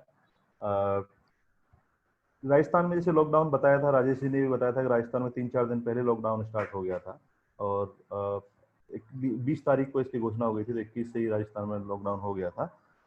हमने 22 तारीख को ही, जो अभी इंद्रेश जी ने बताया कि एक हेल्पलाइन हम रन करते हैं गवर्नमेंट ऑफ राजस्थान के साथ मिलकर, लेबर डिपार्टमेंट के साथ, जिसको लेबर लाइन कहते हैं, जो देश का शायद पहला इनिशिएटिव है जो कि किसी वर्कर के लिए डेडिकेटेड एक हेल्पलाइन जो सरकार और कोई सिविल सोसाइटी ऑर्गेनाइजेशन मिलकर चलाती है। तो उसको हमने कोविड रेस्पॉन्स हेल्पलाइन के तौर पे अनाउंस कर दिया था और वो एक हमारे लिए बहुत बड़ा प्लेटफॉर्म बना जुड़ने के लिए, क्योंकि जहाँ पे हमारी प्रेजेंस है, फिजिकल प्रेजेंस है, वहाँ तो ठीक है हमारी टीम जा सकती है। उस समय थोड़ा रिस्ट्रिक्शन हो गया था, जाना मुश्किल था, बट फिर भी फोन से और किसी माध्यम से आप उनके संपर्क में रह सकते हैं जिनके संपर्क आपके पास पहले से थे या जो लोग आपको पहले से जानते थे। बट जो लोग बहुत बाहर हैं, और खासकर जब मैं माइग्रेंट वर्कर की बात कर रहा हूँ, तो वो देश के पूरे अलग अलग जगहों में फैले हुए हैं, और वो not only from Rajasthani workers, but और भी बड़े शहरों में, जहाँ पे अहमदाबाद है, मुंबई है, सूरत है, दिल्ली है, जो बड़े, पुणे है, तो ऐसे बड़े बड़े शहर जहाँ पे बड़ी संख्या में लोग हैं। और अगर दक्षिणी भारत की बात करें तो वहाँ पे भी काफी बड़ी संख्या में उत्तर भारत से लोग जाते हैं, दूसरे पार्ट से भी लोग काफी संख्या में आते हैं। उनके पास कोई ऐसा मीडियम नहीं था उन तक पहुंचने का, ना तो हमारे पास उनको, ना उनके पास हम तक पहुंचने का। तो हमने ये जैसे ही अनाउंस किया ये नंबर, हमारे पास नॉर्मली एक दिन में लगभग 150 से 200 कॉल आते थे। उसी के अगले दिन से हमारे पास जो नंबर ऑफ कॉल्स है वो 400-500 हो गए, और वो बढ़ते बढ़ते 1200 से 1500 तक कॉल पर डे हो गए। और उनमें से ज्यादातर कॉल्स थे जो लोग फंस गए हैं, ट्रैवल कोई फैसिलिटी नहीं है उसकी वजह से, या दूसरा ये था कि काम बंद हो गए, अचानक से लोगों को अंदर कर दिया गया है, और धीरे धीरे जो शॉर्टेज होने लगी वो राशन की, और उनकी शॉर्टेज होने लगी। तो इस चीज़ पे हमने काफ़ी बड़े स्तर पर काम किया। इसके लिए हमने क्या 2-3 चीज़ों का जो रणनीति है वो 2-3 चीज़ों की अपनाई। पहली चीज़ है कि हम सब जगह प्रेजेंस नहीं है, तो ऐसा नहीं कहीं से भी कोई भी डिमांड आएगी तो हम कैसे उसको करें। तो हमने क्या किया कि लिस्ट बनाना स्टार्ट किया, जो भी सिविल सोसाइटी ऑर्गेनाइजेशंस या इंडिविजुअल एक्टिविस्ट, यूनियन, वॉलंटियर्स जो भी मदद कर रहे थे अलग अलग शहरों में, उनका डेटाबेस इकट्ठा करना शुरू किया और उसको सर्कुलेट करना शुरू किया, जो हमारे अपने प्लेटफॉर्म पे, हमारी वेबसाइट पे, और भी लोगों के साथ, कि जिस भी शहर में कोई प्रॉब्लम है तो किसको कांटेक्ट किया जा सकता है, कौन है वहाँ पे जो लोकल रेस्पॉन्स सेंटर के तौर पे काम कर रहा है। और जो भी हमारे हेल्पलाइन पे कॉल आ रहे थे, नॉर्मली हमारे हेल्पलाइन पे 7 से 8 लोग होते हैं जो रेस्पॉन्ड करते हैं इस तरह की क्वेरीज को। उस टाइम पे हमने 25 लोग, क्योंकि लोग और दूसरा काम नहीं कर पा रहे थे, लोग घरों में थे, तो हमने लगभग 25 से 30 लोगों की टीम बना दी। जो जो ग्रीवेंसेस आ रहे हैं या जो जो डिमांड्स आ रही हैं उनको एक टीम ले रही थी, और जो उनको रेस्पॉन्ड करने का या जो जो उनको कनेक्ट करने का काम था वो अलग लोग कर रहे थे। तो इस ये हमारी एक तो संख्या बढ़ने से अच्छा हुआ कि हम बहुत जगह मदद कर पा रहे थे। डेली लगभग 10 से 15 हज़ार लोगों के हमारे पास अलग अलग तरह की कॉल्स आ रहे थे, क्योंकि एक ग्रुप में 1000 से 1500 अगर लोग कॉल कर रहे हैं तो एक ग्रुप में, तो कोई कोई ऐसे भी ग्रुप थे जो 800, 1000 बड़ी बड़ी फैक्ट्रियों में लोग फंस गए थे, तो उन उन इतने बड़े ग्रुप को हमें मदद पहुंचाने का एक अपॉर्चुनिटी मिली। 3-4 मोटी मोटी चीजें हम उस टाइम पे जो कर पाए वो ये था। पहली चीज तो ये था कि लोगों को खाना और उनको कहाँ पे अरेंजमेंट है, क्या अगर बीमार हो गया तो कहाँ जा सकता है, उस तरह की इन्फॉर्मेशन पहुंचाना। दूसरा ये था राशन डिस्ट्रीब्यूशन का, लोकली जो लोग वापस फिर लौट के आ गए, जो सोर्स एंड पे थे और राशन का क्राइसिस स्टार्ट होने लगा, तो राशन डिस्ट्रीब्यूशन का काम बड़ी संख्या में हुआ। और ये था करीब हमने 20,000 से ज़्यादा फैमिलीज को राशन डिस्ट्रीब्यूशन का काम किया, जो इंडिविजुअल डोनर के सपोर्ट से भी था और सरकार के जो वो प्लेटफॉर्म्स थे उनसे भी था। तीसरा बड़ा ये था कि बहुत जगह ऐसी जगह लोग जो इंटीरियर में फंस गए, जो ऐसी जगहों पर जहाँ पर सरकार या कोई सिविल सोसाइटी ऑर्गेनाइजेशन की भी जहाँ पे पहुंच नहीं थी या हमारा कोई संपर्क नहीं था, ऐसी जगहों पर कोई मदद नहीं कर पा रहे, तो उनको हमने डायरेक्ट कैश ट्रांसफर, उनका बैंक अकाउंट लिया, उसके खाते में 1000-1500 रुपये डाला, जिससे वो अपनी लोकल नीड्स को पूरा कर सके। तो ऐसे लगभग 2000 लोगों को करीब 24 से 25 लाख रुपए डायरेक्ट कैश ट्रांसफर किया, जिससे वो अपनी जरूरत को वहाँ पे पूरा कर पाए। इसके साथ साथ ही ये था कि काफी बड़ी संख्या में लोगों को उस समय पे निकाला जा रहा था कामों से, उनकी सैलरीज नहीं दी जा रही थी, जो वेज रिलेटेड डिस्प्यूट थे। तो 3 मोटे मोटे तौर पे बहुत अलग अलग तरह के डिस्प्यूट आते हैं, बट उस समय जो 2-3 तरह के डिस्प्यूट आ रहे थे। एक तो जो उनका लॉकडाउन पीरियड का जो पेमेंट है वो डिडक्ट कर दिया, उसका पैसा नहीं मिल रहा था। ड्यूरिंग द लॉकडाउन रिट्रेचमेंट जो इलीगल था, क्योंकि एमएचए की गाइडलाइन थी कि इस समय किसी को नहीं निकाला जाए। दूसरा ये था। And third is before lockdown का जो पीरियड था, मार्च का, जैसे मार्च का सैलरीज नहीं मिली थी, और ये था कि भाई अब लॉकडाउन हो गया है तो हम जा नहीं पा रहे हैं, बैंक में पैसा नहीं है, बिजनेस क्राइसिस में आ गया। तो 3 तरह की मोटी मोटी प्रॉब्लम थी, इनके भी हमारे पास बड़ी संख्या में केसेज और कॉल्स आ रहे थे। तो लगभग 2-2.5 महीने में हमारे पास 1500 केसेज आए। नॉर्मली हर महीने हमारे पास 200 केसेज आते हैं, बट उस पीरियड में कहूँ तो लगभग 1500 केसेज आए, जिनको हम रिस्पॉन्ड कर पाए, उनको रेक्टिफाई करने में। कुछ सारे भी रिजॉल्व हो गए, ऐसा नहीं है, अंडर प्रोसेस है, बट बड़ी संख्या में रिजॉल्व हुए हैं। सिर्फ 2 महीने की बात करूं, अप्रैल और मई की, तो उनमें कुछ 1,43 लाख रुपए का पेमेंट हुआ है, जो कि इनके ड्यू वेजेस या लॉकडाउन पीरियड का जो वेजेस जो गवर्नमेंट ने कहा था वो पेमेंट कराने का जो पैसा है वो उतना है। और बाकी केसेज अभी अंडर प्रोसेस चल रहे हैं, उनमें भी रिजोल्यूशन चल रहे हैं, और जो मीडिएशन के थ्रू उनमें प्रोसेस चल रहे हैं। तो मोटा मोटा चीज ये है। अच्छा, उसके बाद क्या हुआ? क्योंकि अब ये लोग गांव में आ गए, बड़ा टाइम ऐसा था जहाँ पे अब कोई काम नहीं था या अब और कोई सोर्स ऑफ अर्निंग नहीं थे, तो सरकार ने बहुत सारी घोषणाएं की और नरेगा एक एक तरह से लाइफ लाइन की तरह गाँव में वो हुआ। तो नरेगा में एप्लीकेशन कराना, काम की डिमांड करना, काम दिलाना, ऐसे लोग जो बहुत सालों से शहरों में थे जिनके जॉब कार्ड्स नहीं थे, तो सरकार ने ये टेम्परेरी जॉब कार्ड का एक प्रोविजन बनाया था। तो ये सारी चीजें क्या है, सब ऑनलाइन और सब ये प्रोसेस ऐसे होते हैं जो कम पढ़े लिखे वर्ग के लिए, खासकर जिनका वास्ता ऐसा नहीं है जो डिजिटल वर्ल्ड से इतने वाकिफ हों, तो ऐसे लोगों के लिए आसान नहीं होते हैं। तो चाहे वो टेम्परेरी राशन की बात की गई हो, चाहे वो टेम्परेरी जॉब कार्ड्स की बात की गई हो, बहुत सारी स्कीम जो सरकार ने अलग अलग अनाउंस की थी, उनका पैसा मिलना, उनके खाते अपडेट करना, आधार से सीट कराना, लिंक कराना, ये सारी चीजों में हमारी टीम ने काफी मदद की। और मतलब संख्या बढ़ी है तो मैं कोई संख्या पे उतना नहीं जाऊंगा, बट ये अलग अलग तरह के काम थे। एक ये था कि लोग गांव में थे, उनके पास कोई समय भी था और काम नहीं थे बहुत सारे, तो कुछ ये था कि राशन के बदले में और कुछ उनको थोड़ा सा फाइनेंशियल सपोर्ट दे दें, तो कुछ ऐसे काम हो सकते हैं जो कम्युनिटी के लिए असेट हो, जो लॉन्ग टर्म काम हो। तो लगभग 50 से ज्यादा ऐसे कुएं या तो नए बने, मतलब उनमें से 8 से 10 कुएं जो नए बने, लगभग 40 से 45 कुएं ऐसे थे जो कम्युनिटी वेल हैं और जो या तो गहराई कम होने से या कचरा गिरने से वो सूख गए थे, उनमें पानी नहीं था और गर्मी का समय था और हमेशा पानी का एक इश्यू रहता था। तो लोगों को ये कन्विंस किया भाई आप लोग हैं यहाँ पे, आपके पास समय है, तो मिलके क्यों नहीं इस पूरा जो समुदाय है जो 20-30 घरों के बीच में अगर कुआ 20-30 घर वाले लोग ये तय करें कि इसमें काम करके हम इसको रिपेयर करते हैं और इसको वापस काम के लायक बनाते हैं, कैसे इसको काम के लायक। तो ऐसे लगभग 50 से संतोष जी ज्यादा आपके पास कुएं हैं। 1 मिनट है। Okay, no problem, I will conclude in time. तो ऐसे 50 से ज्यादा कुएं जिनको हमने रिवाइव करके उनको अभी कम्युनिटी एसेट के रूप में तैयार किया।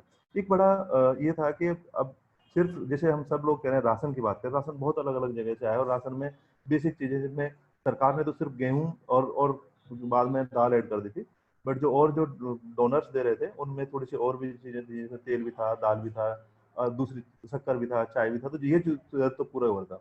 बट जो कैश की नीड है वो पूरी नहीं हो रही थी। तो एक बड़ा प्रोग्राम अभी हमने जो चलाया है वो है कि कुछ 8,500 फैमिलीज ऐसी आइडेंटिफाई की हमने अपने एरिया में जो मोस्ट वनरेबल फैमिलीज हैं, और उनको बेसिक जो यूनिवर्सल बेसिक इनकम का जो कॉन्सेप्ट है उसके आधार पर उनको हर फैमिली को 3,000 रुपया ट्रांसफर किया है, जिसमें 1,500 रुपया ऐसा है जो कैश के रूप में है जिसको वो अपनी दूसरी जरूरतों के लिए पूरा कर सकते हैं, चाहे वो ईएमआई हो या कुछ और कोई कुछ भी खरीदना हो, मेडिकल हो जो हो।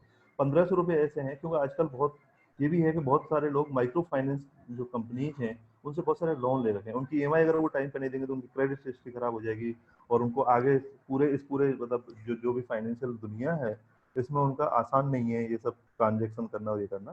तो उनको कूपन के रूप में ये दिया गया है जिससे वो अपना ये पैसा कर सके। अभी जो हम कर रहे हैं वो 2-3 चीजें कर रहे हैं क्योंकि यहाँ पे लोग ज्यादा हैं, बड़ी संख्या में हैं और ऐसा कभी मौका नहीं मिलेगा कि एक साथ मजदूरों को इकट्ठा होकर अपने अधिकारों के लिए बात करना। तो 2 चीजों पे हम बहुत फोकस कर रहे हैं। एक तो ये है कि जो लोग सोर्स में हैं उनके लिए एक कैंपेन चलाया जा रहा है जिसका नाम है अभी नहीं तो कभी नहीं, और उसमें 3 मेजर डिमांड है। पहली डिमांड ये है कि हमें मिनिमम वेज मिलना चाहिए। आज हम जानते हैं बहुत अलग अलग रिपोर्ट, आप आईएलओ की रिपोर्ट देखो, आप किसी भी दूसरी कोई भी रिपोर्ट लिख लो, उनमें यह है कि मोर देन 50% लोग हैं आज भी मिनिमम वेज उनको नहीं मिलता है। मतलब ये थोड़ी सी हम जैसे काम करने वाले लोगों के लिए एक तरह से शर्म की बात है, बट ये हकीकत है, इसको ये मानना जरूरी है कि आज की डेट में भी मिनिमम वेज लोगों को नहीं मिल रहा है। तो एक तो यह है कि उसमें मिनिमम वेज के साथ हम काम पे जाएंगे। दूसरा 8 घंटे, मतलब कन्वेंशन 81 कब का, आईएलओ का कन्वेंशन 81 है जो 8 घंटे की मांग करता है, कब से ये हो रहा है। और हम देखेंगे सरकार ने इसको, बहुत सारी राज्य सरकारों ने अवसर लेते हुए 8 घंटे की शिफ्ट को 12 घंटे कर दिया। जो लेबर लॉज है उनमें रिलैक्सेशन दे दिए। कल और एक राज्य नया जुड़ गया है उसमें, उत्तराखंड ने भी 3 साल के लिए जो लेबर लॉज है उनको सस्पेंड कर दिया है। इससे पहले उत्तर प्रदेश, गुजरात, महाराष्ट्र, वो सॉरी मध्य प्रदेश ये कर चुके हैं। पंजाब ने कुछ कई तरह के अमेंडमेंट किए, तो और भी बहुत सारे राज्य, बट कल उत्तराखंड उसमें और जुड़ गया है। तो 3 डिमांड उस कैंपेन के थ्रू हम कर रहे हैं जिसमें लोग अपने एम्प्लॉयर के साथ नेगोशिएट करके जाएं। पहला तो मिनिमम वेज लेंगे, दूसरा 8 घंटे काम करेंगे और तीसरा हर महीने पैसा लेंगे। तो अगर 3 बेसिक रिक्वायरमेंट पूरी हो जाती है तो लड़ाई और भी आगे, बट ये बहुत इंपॉर्टेंट चीज है। दूसरा ये जो लोग शहरों में आ गए, शहरों में अब काम नहीं है, उनको कैसे रीस्टेट किया जाए और कैसे इंडस्ट्री के साथ काम किया जाए, वो रिवाइव करते हुए वर्कर को बेटर वर्क कंडीशंस और सोशल सिक्योरिटी राइट्स और उसके साथ साथ ही फॉर्मुलाइजेशन को प्रोसेस करें। क्योंकि एक मैं जो अनुभव बता रहा हूँ लेबर हेल्पलाइन का, जैसे क्योंकि समय नहीं है मैं बहुत ज़्यादा उस पर बात नहीं कर पाऊंगा अभी, बट ये एक टोल फ्री नंबर है जो राजस्थान सरकार, लेबर डिपार्टमेंट और आजीविका ब्यूरो दोनों मिलकर चलाता है, और वो 1800 करके नंबर है, जो 12 घंटे सुबह 8 बजे से रात को 8 बजे तक 7 दिन सप्ताह में संचालित होती है, जिसमें वर्कर अपने किसी भी तरह के इश्यू, जिसमें वेज का हो, राइट का हो, स्कीम्स का हो, उसके बारे में जानकारी और डिस्प्यूट दोनों ही यहाँ पर रजिस्टर करा सकता है, उसको फ्री ऑफ प्रोसेस में मदद दी जाती है। तो ये है कि जो लोग सरकार के साथ काम करने के अनुभव की हम ये कहें कि सरकार को अगर सूचनाएं मिलती हैं और अगर आप कोई ऐसा मॉडल डेमोस्ट्रेट करते हो तो उसको एक्सपांड करने में उतनी मुश्किल नहीं होती है, बट ये जरूर है कि आप जब तक साथ में नहीं रहोगे, आप ये सिर्फ ऐसा नहीं होता कि सरकार अपने उस पर चला ले, हमारे अनुभव और भी कई कार्यक्रम हो रहा है कि आपको उसको सिर्फ टेक्निकल सपोर्ट देके आप बाहर से आप एक मॉडल स्टेब्लिश करके हैंड ओवर नहीं कर सकते हो, आपको उसकी यात्रा में थोड़ा और जुड़ना पड़ता है। तो आई थिंक मैं और ज़्यादा चीज़ें तो बहुत हैं बट समय नहीं है, इसलिए मैं यहीं पे अपनी बात को खत्म करूंगा। Thank you once again. Thank you Santosh ji. आपने जिस तरीके से बताया कि कैसे आपकी संस्था जो है सरकार के साथ जुड़कर काम कर रही है काफी समय से, और आपके जो अलग अलग अनुभव हैं वो आप इसमें निकल के आए।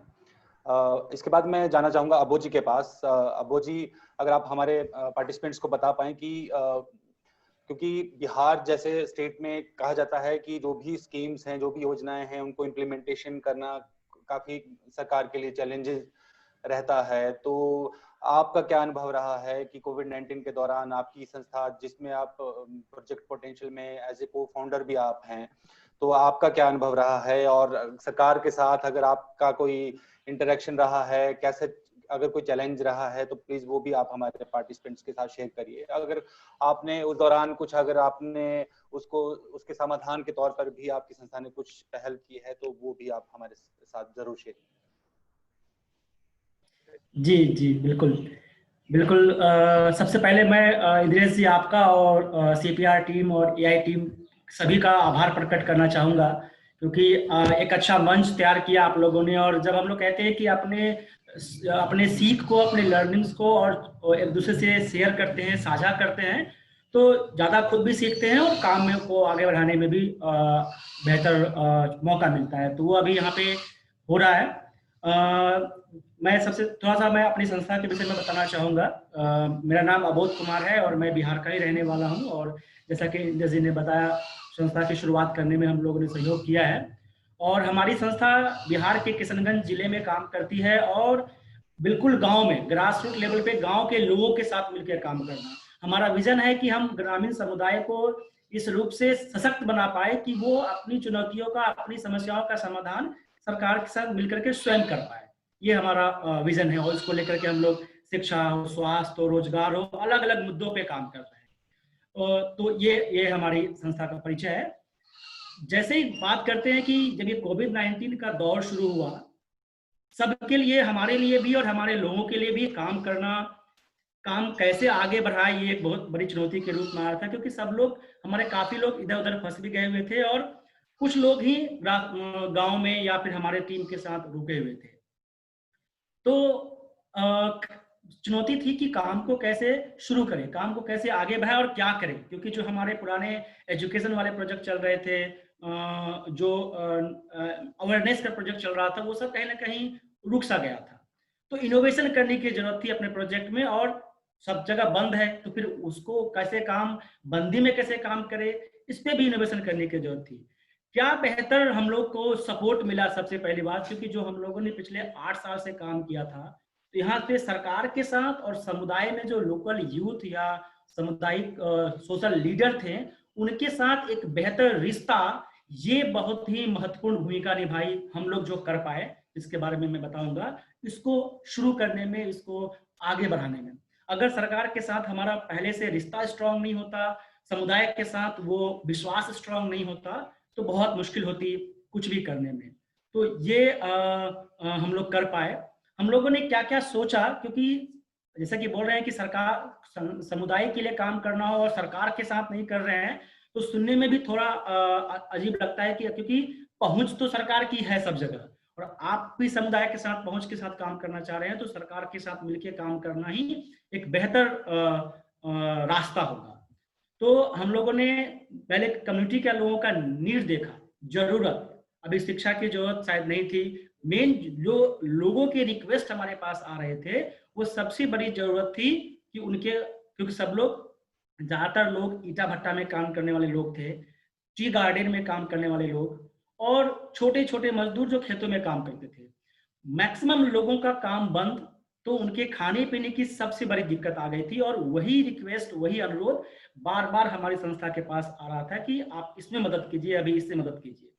हमारे पास पिछले कभी राशन डिस्ट्रीब्यूशन या इस तरीके का काम करने का अनुभव नहीं था, लेकिन जितने भी लोग ग्रास रूट पे थे, जो वॉलेंटियर जो हमने पहले से बना के रखे थे, हम लोगों ने फोन से उनसे संपर्क किया और उनको एक ग्रुप के माध्यम से जोड़ा और उनके सामने ये समस्या रखा कि हम लोग काम करना चाहते हैं लेकिन अभी हमारे पास लोगों की कमी है, तो समुदाय के लोगों का कैसे सहयोग मिल पाएगा। तो वहां से लोग वॉलेंटियर तैयार हुए और वो हमारे साथ जुड़ करके काम करना शुरू किया।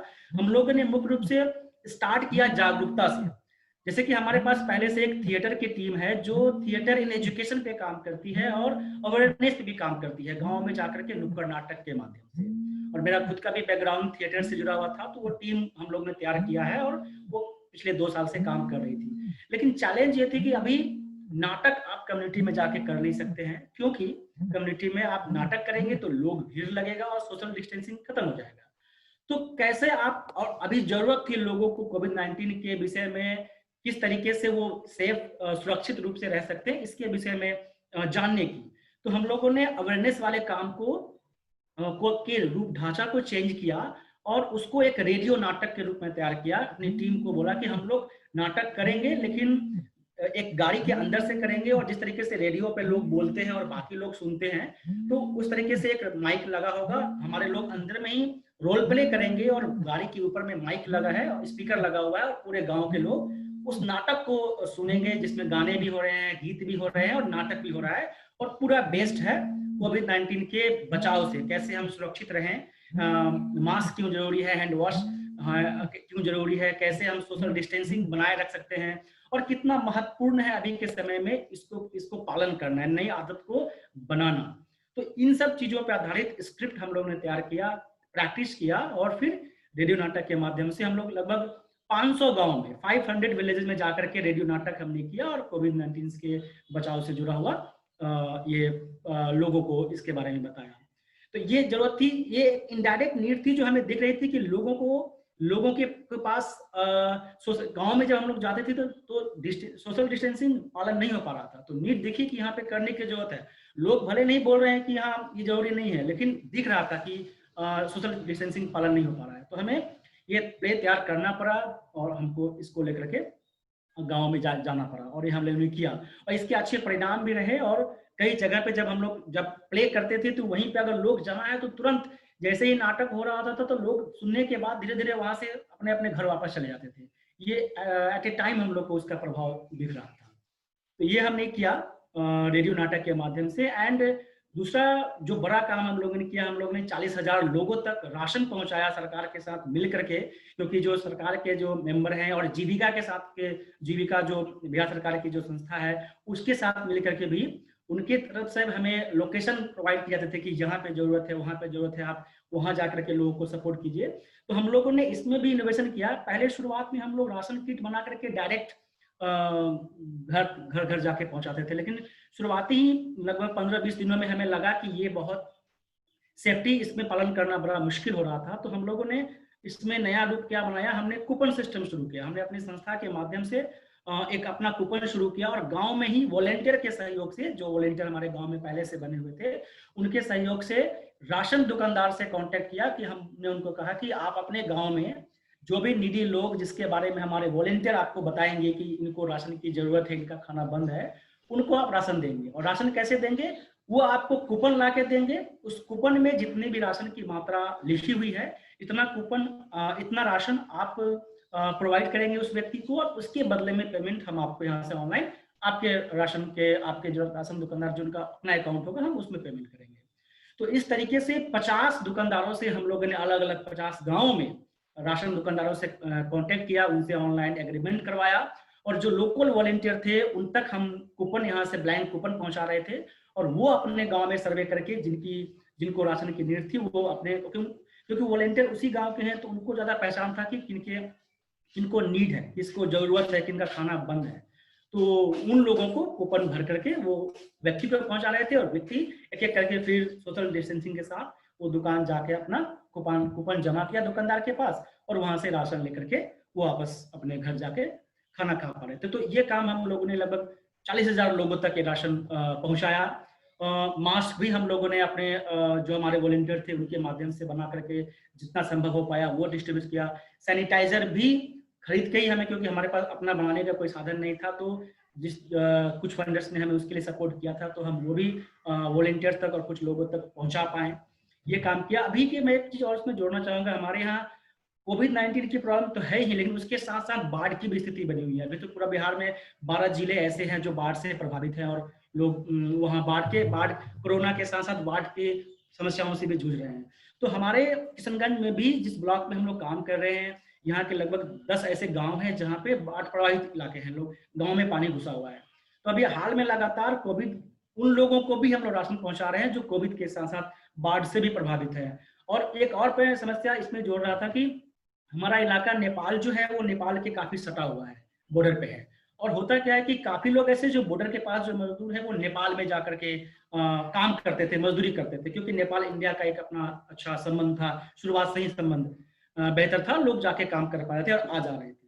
लेकिन जैसे ही कोरोना का लॉकडाउन हुआ इंडिया में, तो लॉकडाउन मान लीजिए कि किस समय में समाप्त हो गया, अभी कहीं कहीं है, लेकिन जो लोग नेपाल में काम कर रहे थे वो अंतर्राष्ट्रीय सीमा बैन ही रह गया, और अभी भी बैन है, तो उनका काम पूरी तरीके से बंद हो गया। वो लॉकडाउन खत्म होने के बाद भी उनके लिए लॉकडाउन ही रह गया, क्योंकि वो काम वहां जाके करते थे, नेपाल के टी गार्डन में जाके काम करते थे, वहां के खेतों में काम करते थे। तो वो वैसे मजदूरों को आइडेंटिफाई करके हम लोगों ने उनको भी लगातार अभी सपोर्ट करने का काम किया है, और हमारी टीम मनरेगा की टीम से भी बातचीत चल रही है कि कैसे उन लोगों को रोजगार दिया जाए, इस पे भी बातचीत चल रही है। तो राशन लेकिन हम लोगों ने वैसे लोगों को लगातार पहुंचाया, और अभी भी कंटिन्यू हम लोग पहुंचा रहे हैं। तो ये काम हुआ है। 1 मिनट है जी, और ये काम आपके पास 1 मिनट है। ओके जी, थैंक यू। ये काम हम बेहतर रूप से इसलिए कर पाए क्योंकि एक तो सरकार के साथ एक बेहतर रिश्ता, हम लोग को शुरुआत में जब अनुमति लेने की जरूरत पड़ी, गाड़ियों को आगे बढ़ाने का मुखिया जी के सहयोग लेने की जरूरत पड़ी, तो उन सब के सहयोग के बिना हम ये काम नहीं कर सकते थे। हम लोग इस बात को शुरुआत से ही स्वीकृत करते हैं कि ये जरूरी था, और वो इसका बड़ा फायदा हमें इस बंदी के दौरान दिखा भी, हमें परमिशन मिला और हमने काम करना शुरू किया। और दूसरी बात जो बोलते हैं कि कोलैबोरेटिव सोच, अन्य संस्थाओं का सहयोग, बिहार में हमारा बिहार डेवलपमेंट कलेक्टिव नाम का एक ग्रुप है, एक नेटवर्क है, जहां में अन्य संस्थाएं जुड़ी हुई हैं, और हम लोग अपनी लर्निंग को साझा करते हैं, शेयर करते हैं, और उनसे भी फीडबैक लेते हैं, और जो लोग काम कर रहे होते हैं उनसे सीखते हैं। तो हम लोग लगातार अपने बिहार डेवलपमेंट कलेक्टिव समूह से भी जुड़ के थे, और उनसे सीखते हुए अपने काम को आगे बढ़ा रहे थे। तो मैं यही कहूँगा कि इस विषम परिस्थिति के बारे में हम लोगों ने सोचा नहीं था, लेकिन जब परिस्थिति आई तो समुदाय और सरकार के साथ जो एक बेहतर रिश्ता था उसका उपयोग करते हुए हम लोग इतनी मदद कर पाए। और अगर ये नहीं हो पाता, और वो नेटवर्क जो हमारा था बना हुआ, अगर वो नहीं हो पाता, तो हम इतनी समुदाय में मदद नहीं कर पाते। तो आगे के लिए हमारी यही सोच है कि इस रिश्ते को बनाए रखना है, और अन्य जो पार्टनर संस्थाएं हैं जो जो जो हमें सहयोग कर सकते हैं, उनसे रिश्ता बनाए रखना बहुत जरूरी है। थैंक यू वेरी मच अबोध जी। आपका काम वाकई में बहुत सराहनीय है, और जिस तरीके से आप लोग इस इतने चैलेंजिंग टाइम में भी, एक तरफ कोरोना और दूसरी तरफ बाढ़ है, उसमें भी आप लोग इतना बढ़िया तरीके से आप काम कर रहे हैं। बहुत बहुत शुक्रिया आपका, और सभी स्पीकर्स का कि किस तरीके से आप लोग अलग अलग तरीके से काम कर रहे हैं। अब हम अपने नेक्स्ट सेक्शन में जाते हैं, जहाँ पे हमारे सवाल जवाब हैं। कुछ पार्टिसिपेंट्स के सवाल आए हैं हमारे पास। रचना जी हैं, उनका हैंड रेज है, तो रचना जी एक बार पहले सवाल ले लें, उसके बाद हम आपके पास आते हैं। हमारे पास मैं इसके लिए एक सवाल है, मैं इसके लिए राजेश सर के पास जाना चाहूंगा। हमारे कुलदीप जी हैं, उन्होंने सवाल पूछा है कि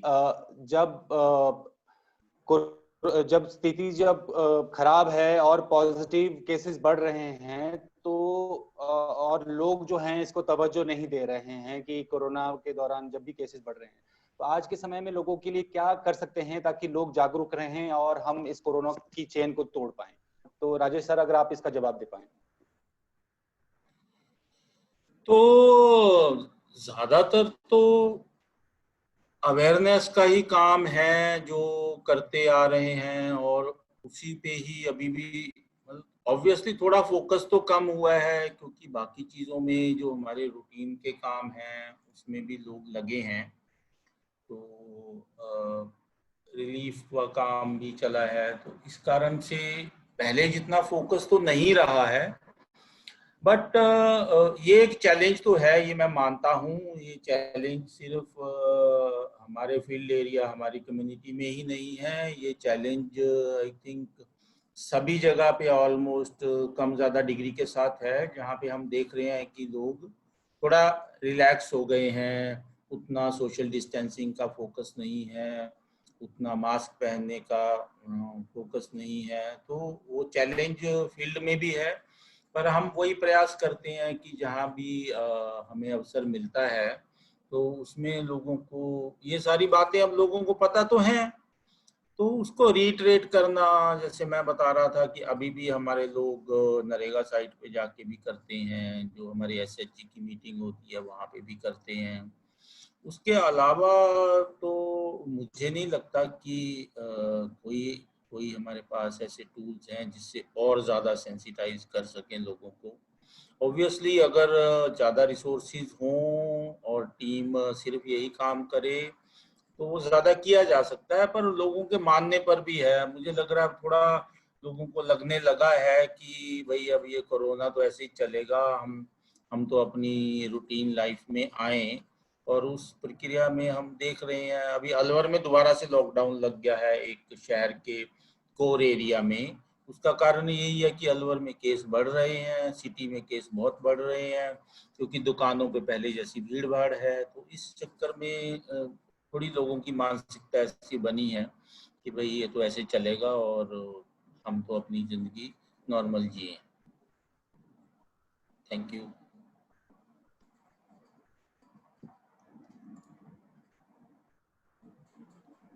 जी Indresh ji. Thank you very much sir, thank you very much. I hope कि कुलदीप जी को अपने सवाल का जवाब मिल पाया होगा। हमारे साथ ही स्वप्ना जी हैं, जिनका अनूपा जी से सवाल है कि आपने कौन से स्तर पर सरकार के साथ बातचीत करके फील्ड में कार्य शुरू किया था। अनूपा जी, अगर आप इसका जवाब दे पाएं। जी स्वल्पना जी, जैसा कि मैंने कहा था कि हमने पंचायतों में ज़्यादा फोकस किया, मगर बहुत सीधी सी बात है कि अगर मुझे हड्डी में तकलीफ है तो मैं हड्डी के डॉक्टर को अप्रोच करूंगी। तो बिल्कुल वही तरीका था कि कौन सी समस्या में किस स्तर के सरकारी तंत्र को अप्रोच करना है। तो हमने पहले तो डिस्ट्रिक्ट लेवल पे अप्रोच किया था, क्योंकि जो भी बजट आया था उसका पूरा डिटेल और क्या क्या योजनाएं और किस तरह से क्रियान्वित हो सकती हैं उसको लेके जानकारी एकत्रित की थी। तो डिस्ट्रिक्ट लेवल पे हमने पहला इंटरवेंशन किया था। और दूसरा, क्योंकि इसका क्रियान्वयन हम ग्राम स्तर पे, पंचायत स्तर पे कर रहे थे, तो हमारा अप्रोच पंचायत के स्तर पर, जो तीसरी सरकार के नाम से हम लोग पूरा अभियान भी चला रहे हैं, तो पंचायत में तीसरी सरकार को ज्यादा जागरूक करने के लिए हम लोगों ने काम किया था। और इसके अलावा हमारा फोकस लगातार पॉलिसी लेवल पे स्टेट और केंद्रीय स्तर पर भी था, क्योंकि जो भी गाइडलाइंस थे, जो भी नियम बदल रहे थे या लागू हो रहे थे, जैसे कि संतोष जी ने कहा भी कि कानून बदल रहा था, चाहे वो श्रम कानून था, तो उसको लेकर हम लोग बात करना चाहते थे। तो उसके लिए हमें केंद्र और राज्य स्तर की पॉलिसीज को भी देखना जरूरी था। तो हमने इंटरवेंशन तो हर स्तर पे किया, पर शुरुआती दौर में हमने डिस्ट्रिक्ट से शुरू करके पंचायत तक गए और पैरेलली हम केंद्रीय और राज्य स्तरीय सरकार की बात कर रहे थे।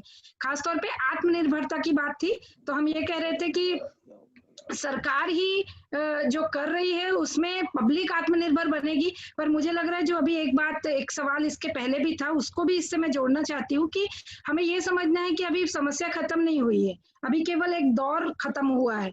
तो अगर ये लंबा चलने वाला है तो हमें केंद्रीय अप्रोच को अपनाना होगा, क्योंकि ये भी देखना जरूरी, यहाँ पे इतने सारे संस्थाओं के लोग हैं, हम जब बात कर रहे हैं, मैंने कहा था ना कि हमारा अप्रोच समानतापूर्ण नहीं था, समतामूलक नहीं था, तो हम एक खास तबके के बारे में तो सोच रहे हैं, पर बहुत सारे वर्ग हैं, जैसे हमारी संस्थाओं की बात कर लीजिए, आज संस्थाओं के सामने बहुत सारे तरह के चैलेंज है। आप सैलरी लगातार देते रहिए, फंडिंग अप्रोच खत्म हो गया, फंडिंग बंद हो गई, पर आप सैलरी कहाँ से देंगे? काम फील्ड में हो नहीं रहे तो डोनर का कहना है कि आप रिपोर्ट तो करिए, तो जब जो उस तरह का काम नहीं हो रहा जो रिपोर्टेड उनके प्रोग्राम में थे, तो आप उनको सैलरी किस बिहाफ पे दे सकते हैं? बहुत सारे प्रॉब्लम्स है। तो केंद्रीय स्तर पे हमको इसको देखना होगा कि लॉन्ग टर्म के लिए सरकार किस तरह की नई नीतियां बनाए कि हर व्यक्ति की समस्या को अप्रोच कर सके। Thank you. ठीक है, thank you very much. Brijendra ji हैं, उनका एक सवाल है, मैं चाहूंगा कि इसका जवाब है संतोष जी दें। उनका सवाल है कि मतलब उनको ये जानने की जिज्ञासा है कि जो समय समय पर पोल कराते हैं, पोल जो अलग अलग जगह पे पोल लिए जाते हैं, उसका क्या उपयोग है और उसका प्रभाव क्या हो रहा है, अर्थात कहाँ तक वो सार्थक है? संतोष जी, किस तरह के पोल्स की बात कर रहे हैं? सर्वे की बात कर रहे हैं? हाँ, राय लिए जाते हैं ना, पोल सवाल जी, उसका ये पूछ रहे हैं कि पोल कराते समय उसका क्या उपयोग है और कितना प्रभावी हो रहा है, कहाँ तक सार्थक है, अगर आप इसके बारे में थोड़ा बता पाए। ओके, तो देखिए, जैसे सर्वे की बात करें तो वो एक तरीका है इंफॉर्मेशन गैदरिंग का, स्पेशली ऐसे टाइम पे जहाँ पे आप लोगों तक पहुँच नहीं पा रहे हैं, तो कैसे इंफॉर्मेशन गैदरिंग की जा सकती है उस माध्यम से, वो एक तरीका है। और मैं मतलब क्योंकि मैं खुद एक रिसर्च की भूमिका हूँ, एक रिसर्चर हूँ, तो मैं ये कह सकता हूँ कि जो जानकारी है उसकी अहमियत बहुत ज़्यादा है। और फर्स्ट हैंड जो इन्फॉर्मेशन है, पोल आजकल क्योंकि फेसबुक पे आप सर्वे लॉन्च कर सकते हो, IVR के थ्रू कर सकते हो, बहुत सारे ऐसे साधन आ गए हैं जिनसे आप जानकारी इकट्ठा करके आप बेहतर निर्णय और नीति को प्रभावित करने के लिए या डिमांड करने के लिए, कैसे आप पॉलिसी में आप डिमांड कर सकते हैं, अभी किस तरह की जरूरत है, किस तरह की समस्या है, उसका एक सही वेरिफिकेशन या फर्स्ट हैंड इंफॉर्मेशन में इसकी काफ़ी अहमियत भी है। और मुझे लग रहा है कि ये मतलब आगे चल के और भी बढ़ता है। अभी जैसे हमने जितने डिजिटल प्लेटफॉर्म्स का इंट्रोडक्शन हुआ है, और वो हर तबके को हुआ है, कई तबकों को खूब मुश्किल भी आई है, इसमें कोई डाउट नहीं है, हर तबके को इसका इंट्रोडक्शन हुआ है, उससे थोड़ी सी फेमिलियरिटी बढ़ी है। तो आई थिंक ये एक जो ताकत है ना, हम कहते हैं कि डिजिटलाइजेशन की जो ताकत है, उस चीज़ को देखने का वो है। और इन्फॉर्मेशन अगर सही तरह से इन्फॉर्मेशन आती है और सही प्लेटफॉर्म पे उसको पहुंचाया जा सकता है, तो वो पूरे नीति निर्माण और आपके जो निर्णय हैं, उस सही निर्णय तक पहुंचने में आपकी वो इन्फॉर्मेशन मदद करती है। जी, थैंक यू वेरी मच। रचना जी, अगर आप अपना सवाल पूछ पाएं।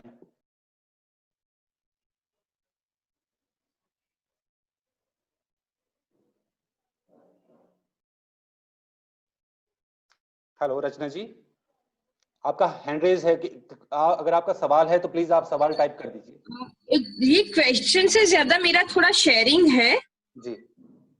इंद्रेश जी, मैं महिला हाउसिंग ट्रस्ट से जुड़ी हुई हूँ और मैं भी हम और हमारी सरकार की वन ऑफ द पार्टिसिपेंट हूँ। जी बिल्कुल। और हमारा जो हमारी संस्था है वो पूरे देश में 8 स्टेट्स में काम कर रही है। और कोविड के लॉकडाउन के दौरान हमारा जो काम रहा है वो 4 पैमाने में ज्यादा रहा है, जिसमें ग्रास रूट विमेन ने ज्यादा से ज्यादा लीड लेके किया है। एक है कि राशन किट का डिस्ट्रीब्यूशन करना, जिसमें बेनिफिशियरी आइडेंटिफिकेशन का काम भी हमारे जो मंडल है CAG है जो सो एंड सो स्लम्स में वहां पे किया है। और उन्होंने खुद आइडेंटिफिकेशन भी किया और डिस्ट्रीब्यूशन की एक चेन भी क्रिएट की, ताकि ज्यादा से ज्यादा सोशल डिस्टेंसिंग का वो का पालन हुआ जाए। सेकेंड जो हमारा पार्ट है वो हमने लाइक जो गवर्नमेंट की स्कीम्स थी जो कंस्ट्रक्शन वर्कर्स के लिए है और जनधन योजना से उनको लाभ मिला है, तो वो बेनिफिशियरीज को कैसे ज्यादा से ज्यादा मिले गवर्नमेंट स्कीम का लाभ। तीसरा जो हमारा है कि अवेयरनेस का काम है कि हमने 85 जितने आगे वाले लोगों ने मोर देन 1 लाख पीपल को रीच किया है कि कोविड-19 के बारे में, उसके इफेक्ट्स के बारे में, किससे कैसे उसको बचना है, खास करके प्रेग्नेंट और लैक्टेटिंग वीमेन को क्या क्या ध्यान रखना है, और उस ड्यूरिंग लॉकडाउन क्या क्या तनाव है तो उससे कैसे बचना है। तो उसके लिए हमने ऑनलाइन, मोबाइल फोन से और 1-to-1 ट्रेनिंग्स भी की है। और उसके बाद हमने जो चौथा काम किया है वो है कि कम्युनिटी के लीडर्स ने ही, अगर कहीं कम्युनिटी में केस आता है तो किस तरह से सबको क्वारंटाइन किया जाए, किस तरह से उनको हेल्प की जाए कि लोग उनको आइसोलेट करे पर ऐसे घृणा की नजर से ना देखे और एक्सेप्ट करे। तो ये 4 पैमाने पे हमने हमारा खास करके काम हुआ है, तो वो हमको शेयर करना था। थैंक यू रचना जी। वैसे मैंने कंसोलिडेट करके 2 मिनट में जितना हो सके उतना किया है। Thank you very much, thank you. Abo ji के लिए एक सवाल है कि आपने 500 से अधिक गांव में कोरोना जागरूकता का काम किया। सरकारी खुद अपने स्तर पर जागरूकता के लिए छोटे छोटे स्तर पर स्वास्थ्य कार्यकर्ताओं के साथ काम कर रही थी, परंतु आपको 500 गांव में काम करने के लिए बजट कहां से उपलब्ध हुआ और क्यों महत्वपूर्ण था? क्योंकि सरकार भी अपने स्तर पर काम कर रही थी, फिर आपको क्यों चुना? आप अगर इसका जवाब दे पाएं। जी बिल्कुल। तो मैं इसमें ये कहना चाहूँगा कि जो हम काम कर रहे थे, कहीं ना कहीं ये सरकार के साथ मिलकर सरकार के लिए भी कर रहे थे। खुद डिस्ट्रिक्ट प्रशासन की तरफ से हमें कंटेंट भी प्रोवाइड कराया गया था कि आप इन सब चीज़ों को लेकर के जागरूकता करवाइए। तो वो सरकार के साथ मिलकर ही हम लोग कर रहे थे। दूसरी बात जो थी कि इसके लिए फंड कहाँ से आया, तो मैं उसमें यही कहना चाहूँगा कि हमारे पास, जैसे कि मैं बता रहा था कि हमारे पास एक थिएटर की टीम थी, जो हम लोग थिएटर इन एजुकेशन पे काम कर रहे थे। बच्चों को स्कूल्स में जाके थिएटर सिखाते भी थे और अवेयरनेस का काम भी करते थे। तो वो जो प्रोग्राम कोरोना आने के कारण बंद हो गया, तो उसके फंड हमारे पास बचे हुए थे, उस अवेयरनेस का फंड, उस प्रोग्राम का। और वही प्रोग्राम का फंड हमने, जो हमारे फंडर थे, हमने उनसे बात किया कि जो पहले हम स्कूल्स में जाकर ट्रेनिंग करते थे, लेकिन अभी वो नहीं हो पाएगा, और अवेयरनेस का जो फंड है, क्या हम वो अभी कोविड-19 से जुड़ा हुआ नाटक तो नहीं कर पाएंगे, लेकिन रेडियो नाटक के रूप में करना चाहते हैं। बुक माई शो कंपनी है मुंबई की, वो हमारे फंडर हैं, और उन्होंने हमें इसका अप्रूवल दिया कि हाँ, आप रेडियो नाटक के रूप में इसको आगे बढ़ा सकते हैं। और उस फंड का प्रयोग करते हुए हम लोगों ने इतने गांव में जाकर के ये अवेयरनेस का काम किया है।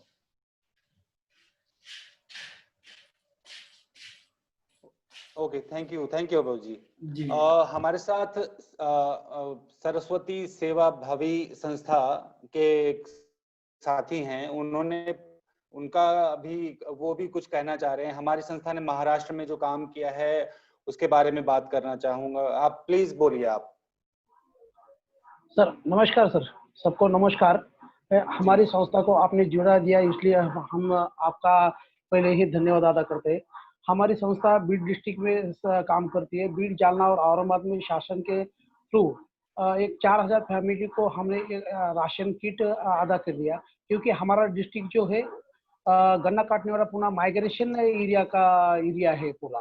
वो टेम्पररी माइग्रेशन करते हैं और उनके लिए जो काम चाहिए था वो तो पूरा नहीं हुआ मिला था। तो हमने हमारे कुछ फंडर एजेंसी के साथ से जुड़ के 4000 फैमिली को हमने राशन दे दिया। और उसके साथ पॉम्पलेट का जो जन जागरण जो करना था, वो एक 67 गांव में हमने कलेक्टर के थ्रू परमिशन लेके वो जन जागरण का काम भी किया। और गांव का जो समुदाय था, उनको भी एक सोशल डिस्टेंस का सहयोग करके वो हमने उनको भी एक मार्गदर्शन किया। और ये नरेगा का जो काम था, उनके लिए जो लेबर थी, बाद में जो काम से वो गन्ना काटने के बाद जो अपने अपने गांव में आ गई है, तो उनके लिए काम की जरूरत थी। तो हमने जिला प्रशासन से एक डिस्कस करके उनको हमने नरेगा के थ्रू काम कर दिया, तो देने का संकल्प किया था। अभी तक हमने एक 8780 लेबर को काम दिया, लेकिन बहुत जगह पे प्रशासन हमें सहयोग नहीं करता। लेबर के लिए काम करने के लिए जो फॉर्म नंबर 4 भर के नहीं लेता, काम नहीं देता, ऐसा बहुत बड़ा प्रॉब्लम है। इसलिए यहाँ अभी तक 40,000 लेबर को काम उपलब्ध नहीं है। इतना ही मैं एक बीड से मैं बात कर रहा हूँ, इतना ही अपने बोलने के लिए मुझे संधि दी। धन्यवाद।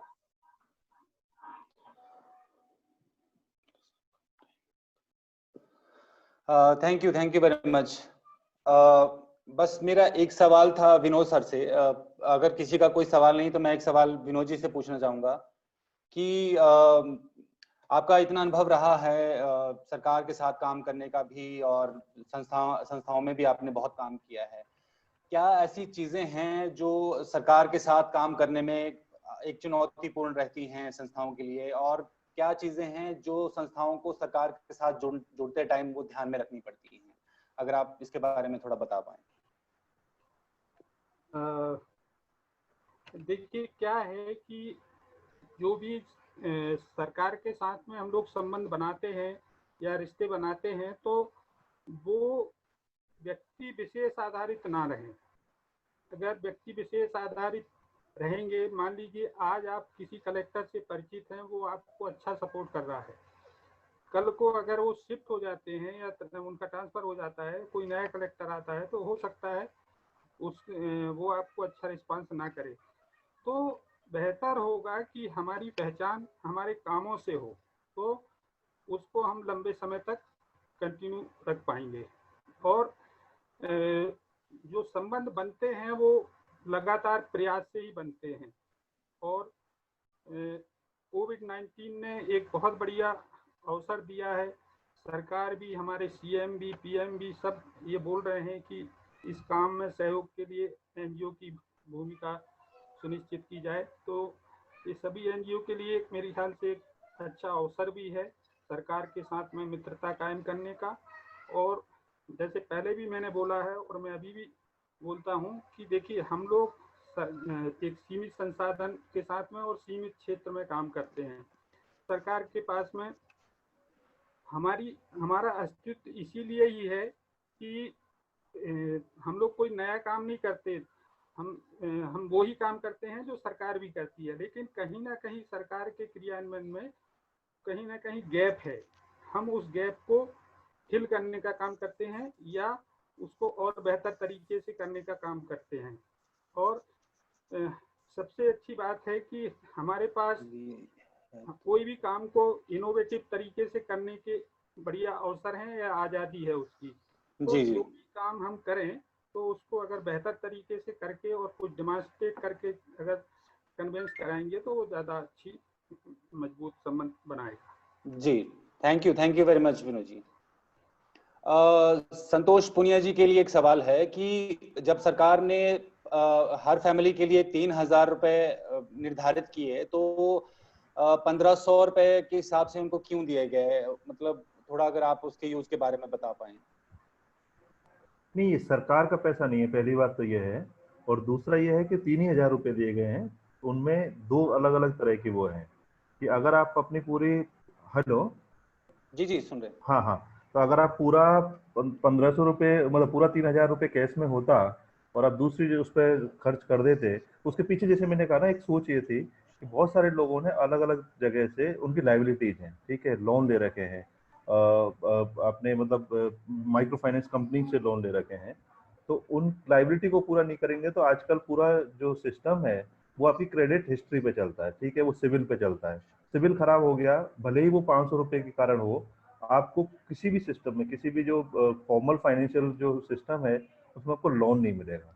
तो पैसा 3,000 ही मिला है, उस फैमिली को 2,500 नहीं मिला, मतलब 1,500 नहीं मिला है, पैसा 3,000 मिला है। वो दो फॉर्म में मिला है जिससे अपनी लाइबिलिटी भी वो पूरी कर सकें और साथ साथ में अपनी कैश नीड को भी पूरा कर सकें।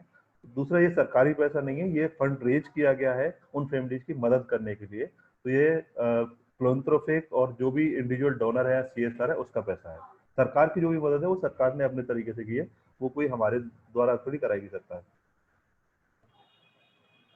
जी, थैंक यू संतोष जी। एक ओपन सवाल है, कोई भी स्पीकर इसका जवाब दे सकते हैं कि केंद्र सरकार, राज्य सरकार अपने स्तर पर सभी के लिए योजना बनाती है, राशन को लेकर, मनरेगा को लेकर, फिर भी संस्था को अलग से कार्य करने की जरूरत पड़ती है, ऐसा क्यों? कोई भी जवाब दे सकते हैं आप।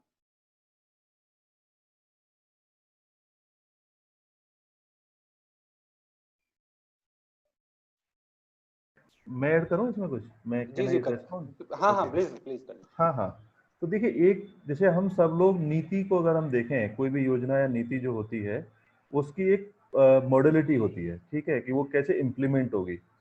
जब हम घोषणा सुनते हैं वो सुनते हैं योजना की, और जब वो इम्प्लीमेंट होती है, जब उसका क्रियान्वयन होता है तो उसकी एक मॉडलिटी बनती है, और मॉडलिटी में बहुत सारे क्राइटेरिया फिक्स किए जाते हैं। और जमीनी स्तर पर काम करने, खासतौर पर हमें एक क्योंकि एडवांटेज है कि हम जमीनी स्तर पर काम करते हैं, हम सब लोग जो भी सिविल सोसाइटी हैं, तो हम सब लोग यही कहते हैं ना कि सरकार का और समुदाय का गैप हम फिल कर रहे हैं।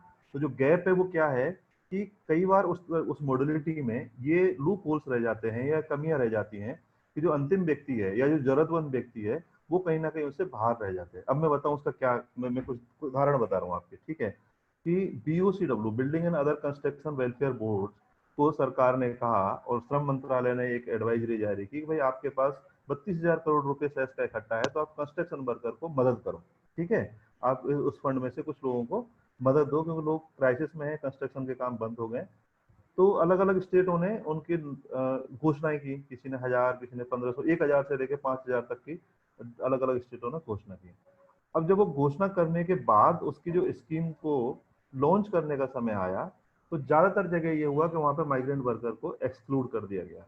वहां पे ऐसे ऐसे क्राइटेरिया लगा दिए गए जिसमें बाहरी व्यक्ति या फिर जो ऐसे व्यक्ति हैं जिनके पास बहुत डॉक्यूमेंट्स नहीं होते हैं वो बाहर चले गए।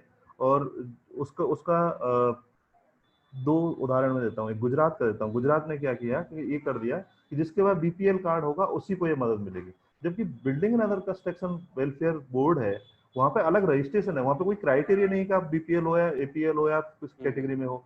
तो दूसरा ये कि अगर BPL कार्ड होगा वो सिर्फ स्टेट का व्यक्ति होगा, माइग्रेंट वर्कर को वो लाभ नहीं मिलेगा। तो इन सारी चीजों को, गैप्स को फुलफिल करने के लिए और इन समस्याओं से सरकार को अवगत कराने के लिए शायद हम जैसे सिविल सोसाइटी ऑर्गेनाइजेशंस का रोल बन जाता है। थैंक यू संतोष जी। मेरा अनुपा जी से एक सवाल था। क्या मैं इसमें कुछ बोलूं? जी अपोज जी, प्लीज। ओके जी। तो ये इसी सेम जो पहले जो सवाल आपने पूछा कि संस्थाओं की क्यों भूमिका की जरूरत पड़ती है, मैं उसी को लेके बोल रहा हूँ कि जो जहाँ तक मेरा अनुभव रहा है सरकार के साथ योजनाओं के क्रियान्वयन पर काम करने को लेकर के, तो अक्सर जो मैं देखता हूँ कि कहाँ गैप रह जाती है वो है, अभी आवाज आ रही है लोग? जी। तो जो मेरा ऑब्जर्वेशन रहा है कि वो है एक बड़ी प्रॉब्लम होती है जागरूकता के बारे में, कि लोगों को इसके बारे में पता नहीं होता है कि हाँ क्या योजनाएं चल रही है। एक एग्जाम्पल के रूप में बोलना चाहूंगा कि परवरिश योजना एक योजना है, चलती है आंगनबाड़ी के माध्यम से अनाथ बच्चों को मिलने के लिए। और इसके बारे में हम लोग जब जाके लोगों से बात करते हैं तो लोगों को इवन पता भी नहीं है कि परवरिश योजना नाम से कोई योजना है जो अनाथ बच्चों को इस तरीके से फायदा मिल सकती है। तो ये जानकारी कम रहती है। अगर बात करिए उज्ज्वला योजना की या जनधन योजना की, बहुत ऐसे जिसका अच्छे से प्रचार हुआ है, जिसके बारे में बहुत लोग जान पाए हैं, उसका फायदा बहुत हद तक लोगों को मिल पाता है। लेकिन जिस योजना के बारे में लोगों को पता नहीं है, बहुत लोगों को, तो लोग कैसे इसके बारे में पूछेंगे या मांगेंगे या लेने की कोशिश करेंगे। तो इस कारण से भी ये यहाँ पे अभी एक भूमिका हो जाती है संस्थाओं की कि वो इस चीजों के बारे में कम से कम अवेयरनेस लोगों को तक पहुंचाए, ताकि जब लोगों को पता हो तब लोग अपने हक या अधिकार के लिए जाकर के बात करेंगे विभाग में कि हाँ ये योजना चल रही है तो हमें मिलना चाहिए, और सरकार भी उनको देंगे। तो ये जागरूकता की कमी कहीं ना कहीं है, जिसके लिए संस्थाओं को काम करने की जरूरत पड़ती है। जी थैंक यू अबू जी। मेरा अनुपा मैम से एक सवाल था कि क्योंकि आपका ट्रेनिंग का आपका काफी सारा अनुभव रहा है, तो जो भी सिविल सोसाइटी ऑर्गेनाइजेशंस हैं, हम जैसे आप काफी सारी ऑर्गेनाइजेशंस हैं, तो ऐसी कौन सी किस तरीके की कैपेसिटी बिल्डिंग की जरूरत मतलब आपको लगता है कि अगर उनको दी जाए, या किस तरीके की जानकारी उनको दी जाए ताकि वो अपना काम ज्यादा बेहतर तरीके से कर पाए? जी इंद्रेश जी, ये बिल्कुल कैपेसिटी बिल्डिंग तो ऐसा इशू है कि वो हर एक को जरूरत है, सिर्फ संस्थाओं को नहीं, आम व्यक्ति को भी। जैसे अभी सब लोग कह रहे हैं कि इंफॉर्मेशन का पहुंचाना, ये भी एक तरह की कैपेसिटी बिल्डिंग है ना। तो जब हम स्वयंसेवी संस्थाओं की बात करें, अगर सिविल सोसाइटी की बात करें, तो 3 अलग अलग स्तर हो सकते हैं। पहला कि अगर हम देखें कि हमारे जो अप्रोच हैं, कई बार हम जिस तरह से काम कर रहे होते हैं वो समय के साथ बदलना जरूरी होता है, पर अभी भी मैं बहुत सारी संस्थाओं को देखती हूँ जो एक पैटर्न में काम करना शुरू करते हैं और लगातार उसी पे कर रहे हैं। तो पहली जो जरूरत होती है कि कौन सा अप्रोच, कौन सी स्ट्रेटेजी आज की तारीख में वाजिब है, जरूरत है, उसको समझकर काम करने का। तो एक मैनेजरियल स्तर पर पॉलिसी इंटरवेंशन या फिर जो कानून में बदलाव या फिर जो योजनाओं में बदलाव हो रहा है, उस लेवल पे एक समझ बनाने के लिए कैपेसिटी बिल्डिंग ट्रेनिंग्स की बहुत जरूरत होती है। दूसरा, अगर हम देखें इम्प्लीमेंटेशन के लेवल पे, जो कोऑर्डिनेटर्स होते हैं, जो फील्ड में डायरेक्टली मॉनिटर कर रहे हैं, प्रोग्राम को ऑब्जर्व कर रहे हैं, उस लेवल पर प्रोग्राम इम्प्लीमेंटेशन के लिए किस तरह की कैपेसिटी चाहिए, लाइक रिपोर्टिंग कैसे हो, रिपोर्टिंग में अभी क्या नया पैटर्न है, और काम का मॉनिटरिंग का स्किल, क्योंकि रिसर्च एक बहुत जरूरी चीज है जो हमारे काम के दौरान हमें मदद करती है, उसके स्किल्स को डेवलप करना, तो ये इस लेवल पर जाकर। और तीसरा, अगर हम कहें कि इंफॉर्मेशन लेवल पे हमें सबको अवेयर रहना जरूरी कि अभी क्या बदलाव हो रहा है, मगर हम भी एक इंसानी तौर पर बहुत सारी भूमिकाओं में, तो वो कितना मैनेज कर पाएंगे। और आज की तारीख में, आज के माहौल को देखिए तो सबसे पहले जो कैपेसिटी बिल्डिंग की जरूरत है वो ऑनलाइन सारे सिस्टम को समझने और उसके बेहतर उपयोग की, और हम उसका कैसे बेहतर उपयोग कर पाएंगे, उसको किस तरह से लोगों तक पहुंचा पाएंगे, तो इस लेवल पर भी हमें देखना है। यानी कि पहला पॉलिसी और लॉ के लेवल पे, दूसरा हमारा जो वर्क है, तो काम है, उसके स्किल को लेकर, और तीसरा हमारा इंफॉर्मेशन और नॉलेज के लेवल पे। तो ये 3 तरह की ट्रेनिंग्स हमें लगातार संस्थाओं के लिए भी करते रहने की जरूरत है। और चौथा, मैं कहूंगी हमारे अपने पर्सनल ग्रोथ को, चाहे उसमें हेल्थ हो, मेंटल स्ट्रेस को कम करना हो, या फैमिली को टाइम देने को लेकर, पर्सनल ग्रोथ पर भी ट्रेनिंग्स होने की बहुत जरूरत है, खासतौर पे हमारी संस्थाओं में। जी, thank you very much Anupa ji.